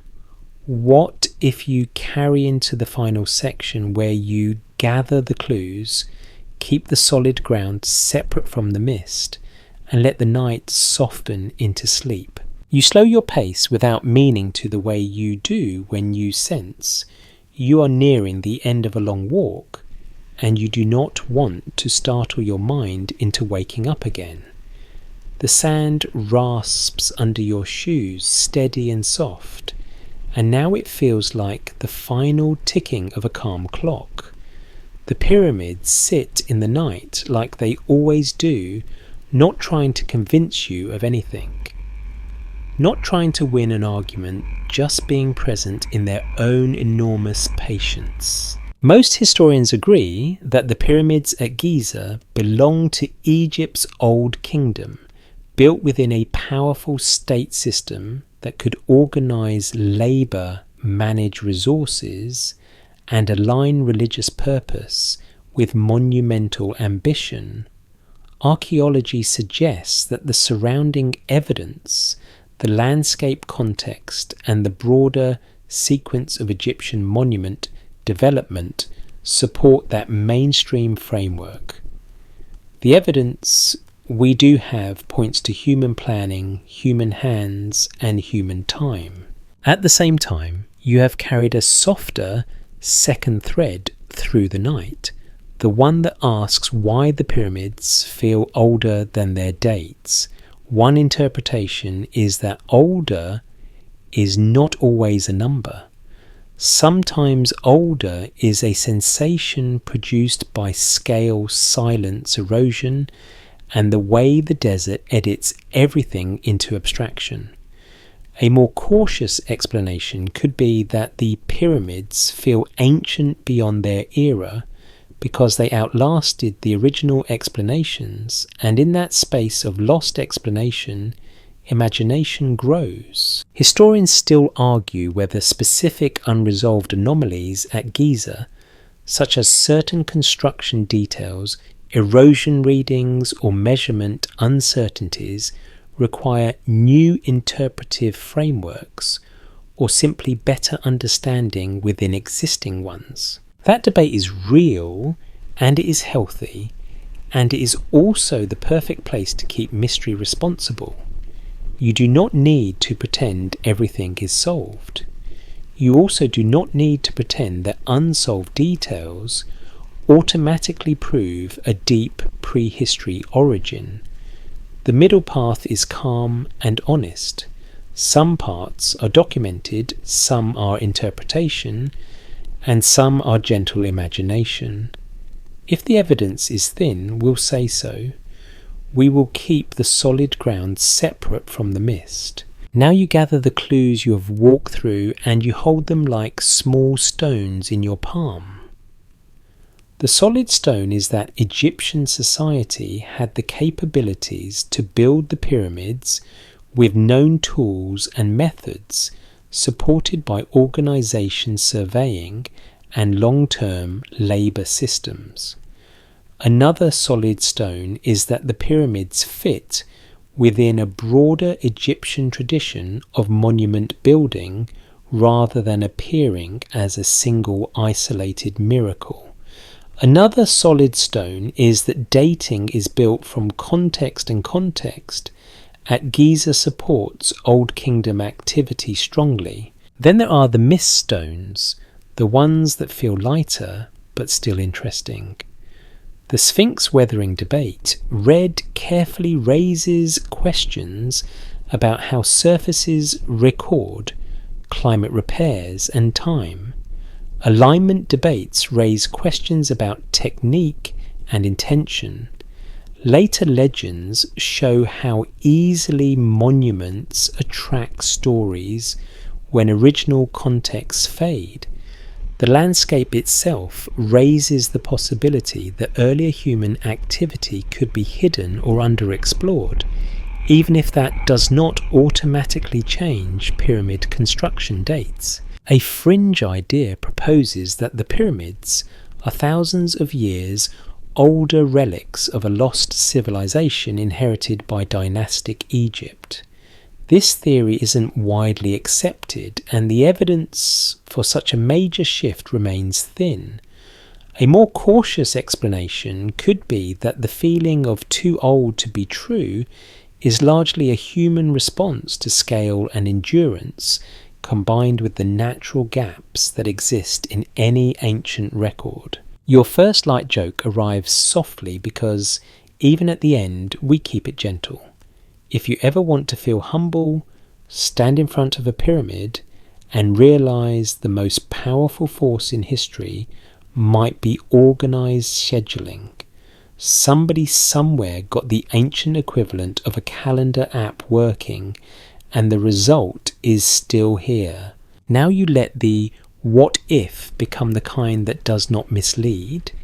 What if the pyramids are older than Egypt, not as structures, but as an idea? It's possible that humans in the region treated the plateau and the wider landscape as meaningful long before the 4th dynasty's Stone Mountain projects. One interpretation is that sacred geography can persist through cultural transitions like a melody that survives even when the instrument changes. A more cautious explanation could be that even if earlier meaning existed, the pyramids themselves still most likely belong to the Old Kingdom based on the evidence we do have. Historians still argue whether certain site choice factors at Giza reflect purely practical advantages, symbolic considerations, inherited sacred significance, or some blend of all three. That debate is subtle, and it is a better place for your imagination than the extreme claim that everything must be pushed back by thousands of years, because it invites you to picture continuity without rewriting the timeline.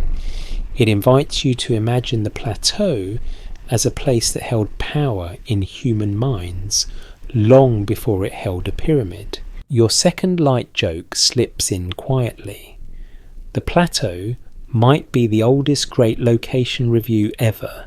5 stars, excellent views, good sunlight, slightly windy, would build here again. You look up one more time at the pyramid's outline against the stars, and you let yourself feel the honest wonder that remains even when you keep your language careful. The pyramid is a feat. It does not need to be older than Egypt to be astonishing. Most historians agree that the Old Kingdom achievement is already extraordinary. Archaeology suggests that ancient Egyptians were capable surveyors, organisers, and builders when given enough time and motivation. The evidence we do have points to a human story powerful enough to carry the monument without adding a hidden civilization. And still the mystery isn't in what we know, but in what we can't confirm. We cannot rewind and watch every day of construction. We cannot recover every conversation between foremen and architects. We cannot hear every joke workers told when they were tired and dusty and hungry. We cannot measure every small decision that made the difference between good enough and this will last forever. Those unknowns are not proof of deep prehistory. They are simply the natural fog of time. Your third light joke arrives a soft one because you are already drifting. If the pyramids were built by a lost civilization, I hope that civilization also invented lumber support, because hauling stone for decades sounds like the kind of experience that makes you respect modern chairs in a very spiritual way. Now you let the pacing slow even further because we are approaching the wind down, the part where the voice gets softer and the images stretch out into longer, calmer lines. You stand still for a moment on the plateau in your mind. The night air feels cool on your skin and the desert seems to hold its breath. You can hear nothing dramatic, only the gentle movement of wind across sand, only the quiet weight of stone existing. You let your shoulders drop and you allow the pyramids to stop being a question you must answer and become a presence you can simply witness. You tell yourself in the simplest way what the night has offered you. The solid ground is that the pyramids fit within Egypt's Old Kingdom, and the evidence we do have supports that. The mist is that some details remain debated and some interpretations remain open. The imagination is that you can still ask what-if questions, not to replace the evidence, but to explore why the monument feels like it stands outside ordinary time. And then you let the last what-if be gentle, the kind you do not have to defend, the kind you can carry into sleep. What if the pyramids are not older than Egypt, but older than argument? What if the point is not to win a timeline, but to notice how a human structure can become part of the sky's silhouette, and how that silhouette can make you feel small in the safest possible way, like being wrapped in a blanket that is made of stars and distance? You imagine the casing stone shining again, not as a factual claim you must prove, but as a calm picture, a smooth, pale slope catching moonlight and turning it into a quiet glow. You imagine the ancient plateau quieter than the modern world, with fewer noises competing for your attention. You imagine the Nile far away, still moving, still doing its patient work. You imagine the Sphinx nearby its face, unreadable, its silence not threatening, just steady. Some parts are documented, some are interpretation, and some are gentle imagination. You breathe in slowly, you breathe out slowly. The sand's soft rasp becomes more distant now, like it belongs to someone else walking farther away. The pyramid remains where it is enormous and still, but your mind does not need to climb it. You can leave it standing, and you can let your thoughts settle back down into your body into the simple comfort of being here in the present, listening to a calm voice and a steady night. The mystery isn't in what we know, but in what we can't confirm, and that is okay. Not everything needs to be solved to be soothing. Not every question needs an ending sharper than sleep. You let the stars blur slightly as your eyes grow heavier in your imagination. You let the wind become a soft hush. You let the pyramid fade into a dark triangle, then into a shape, then into the idea of a shape, and finally into nothing more than a quiet feeling of time stretching out safe and slow. And as you drift, you remind yourself of the most peaceful truth the plateau can offer. Even the biggest stone questions can be held gently.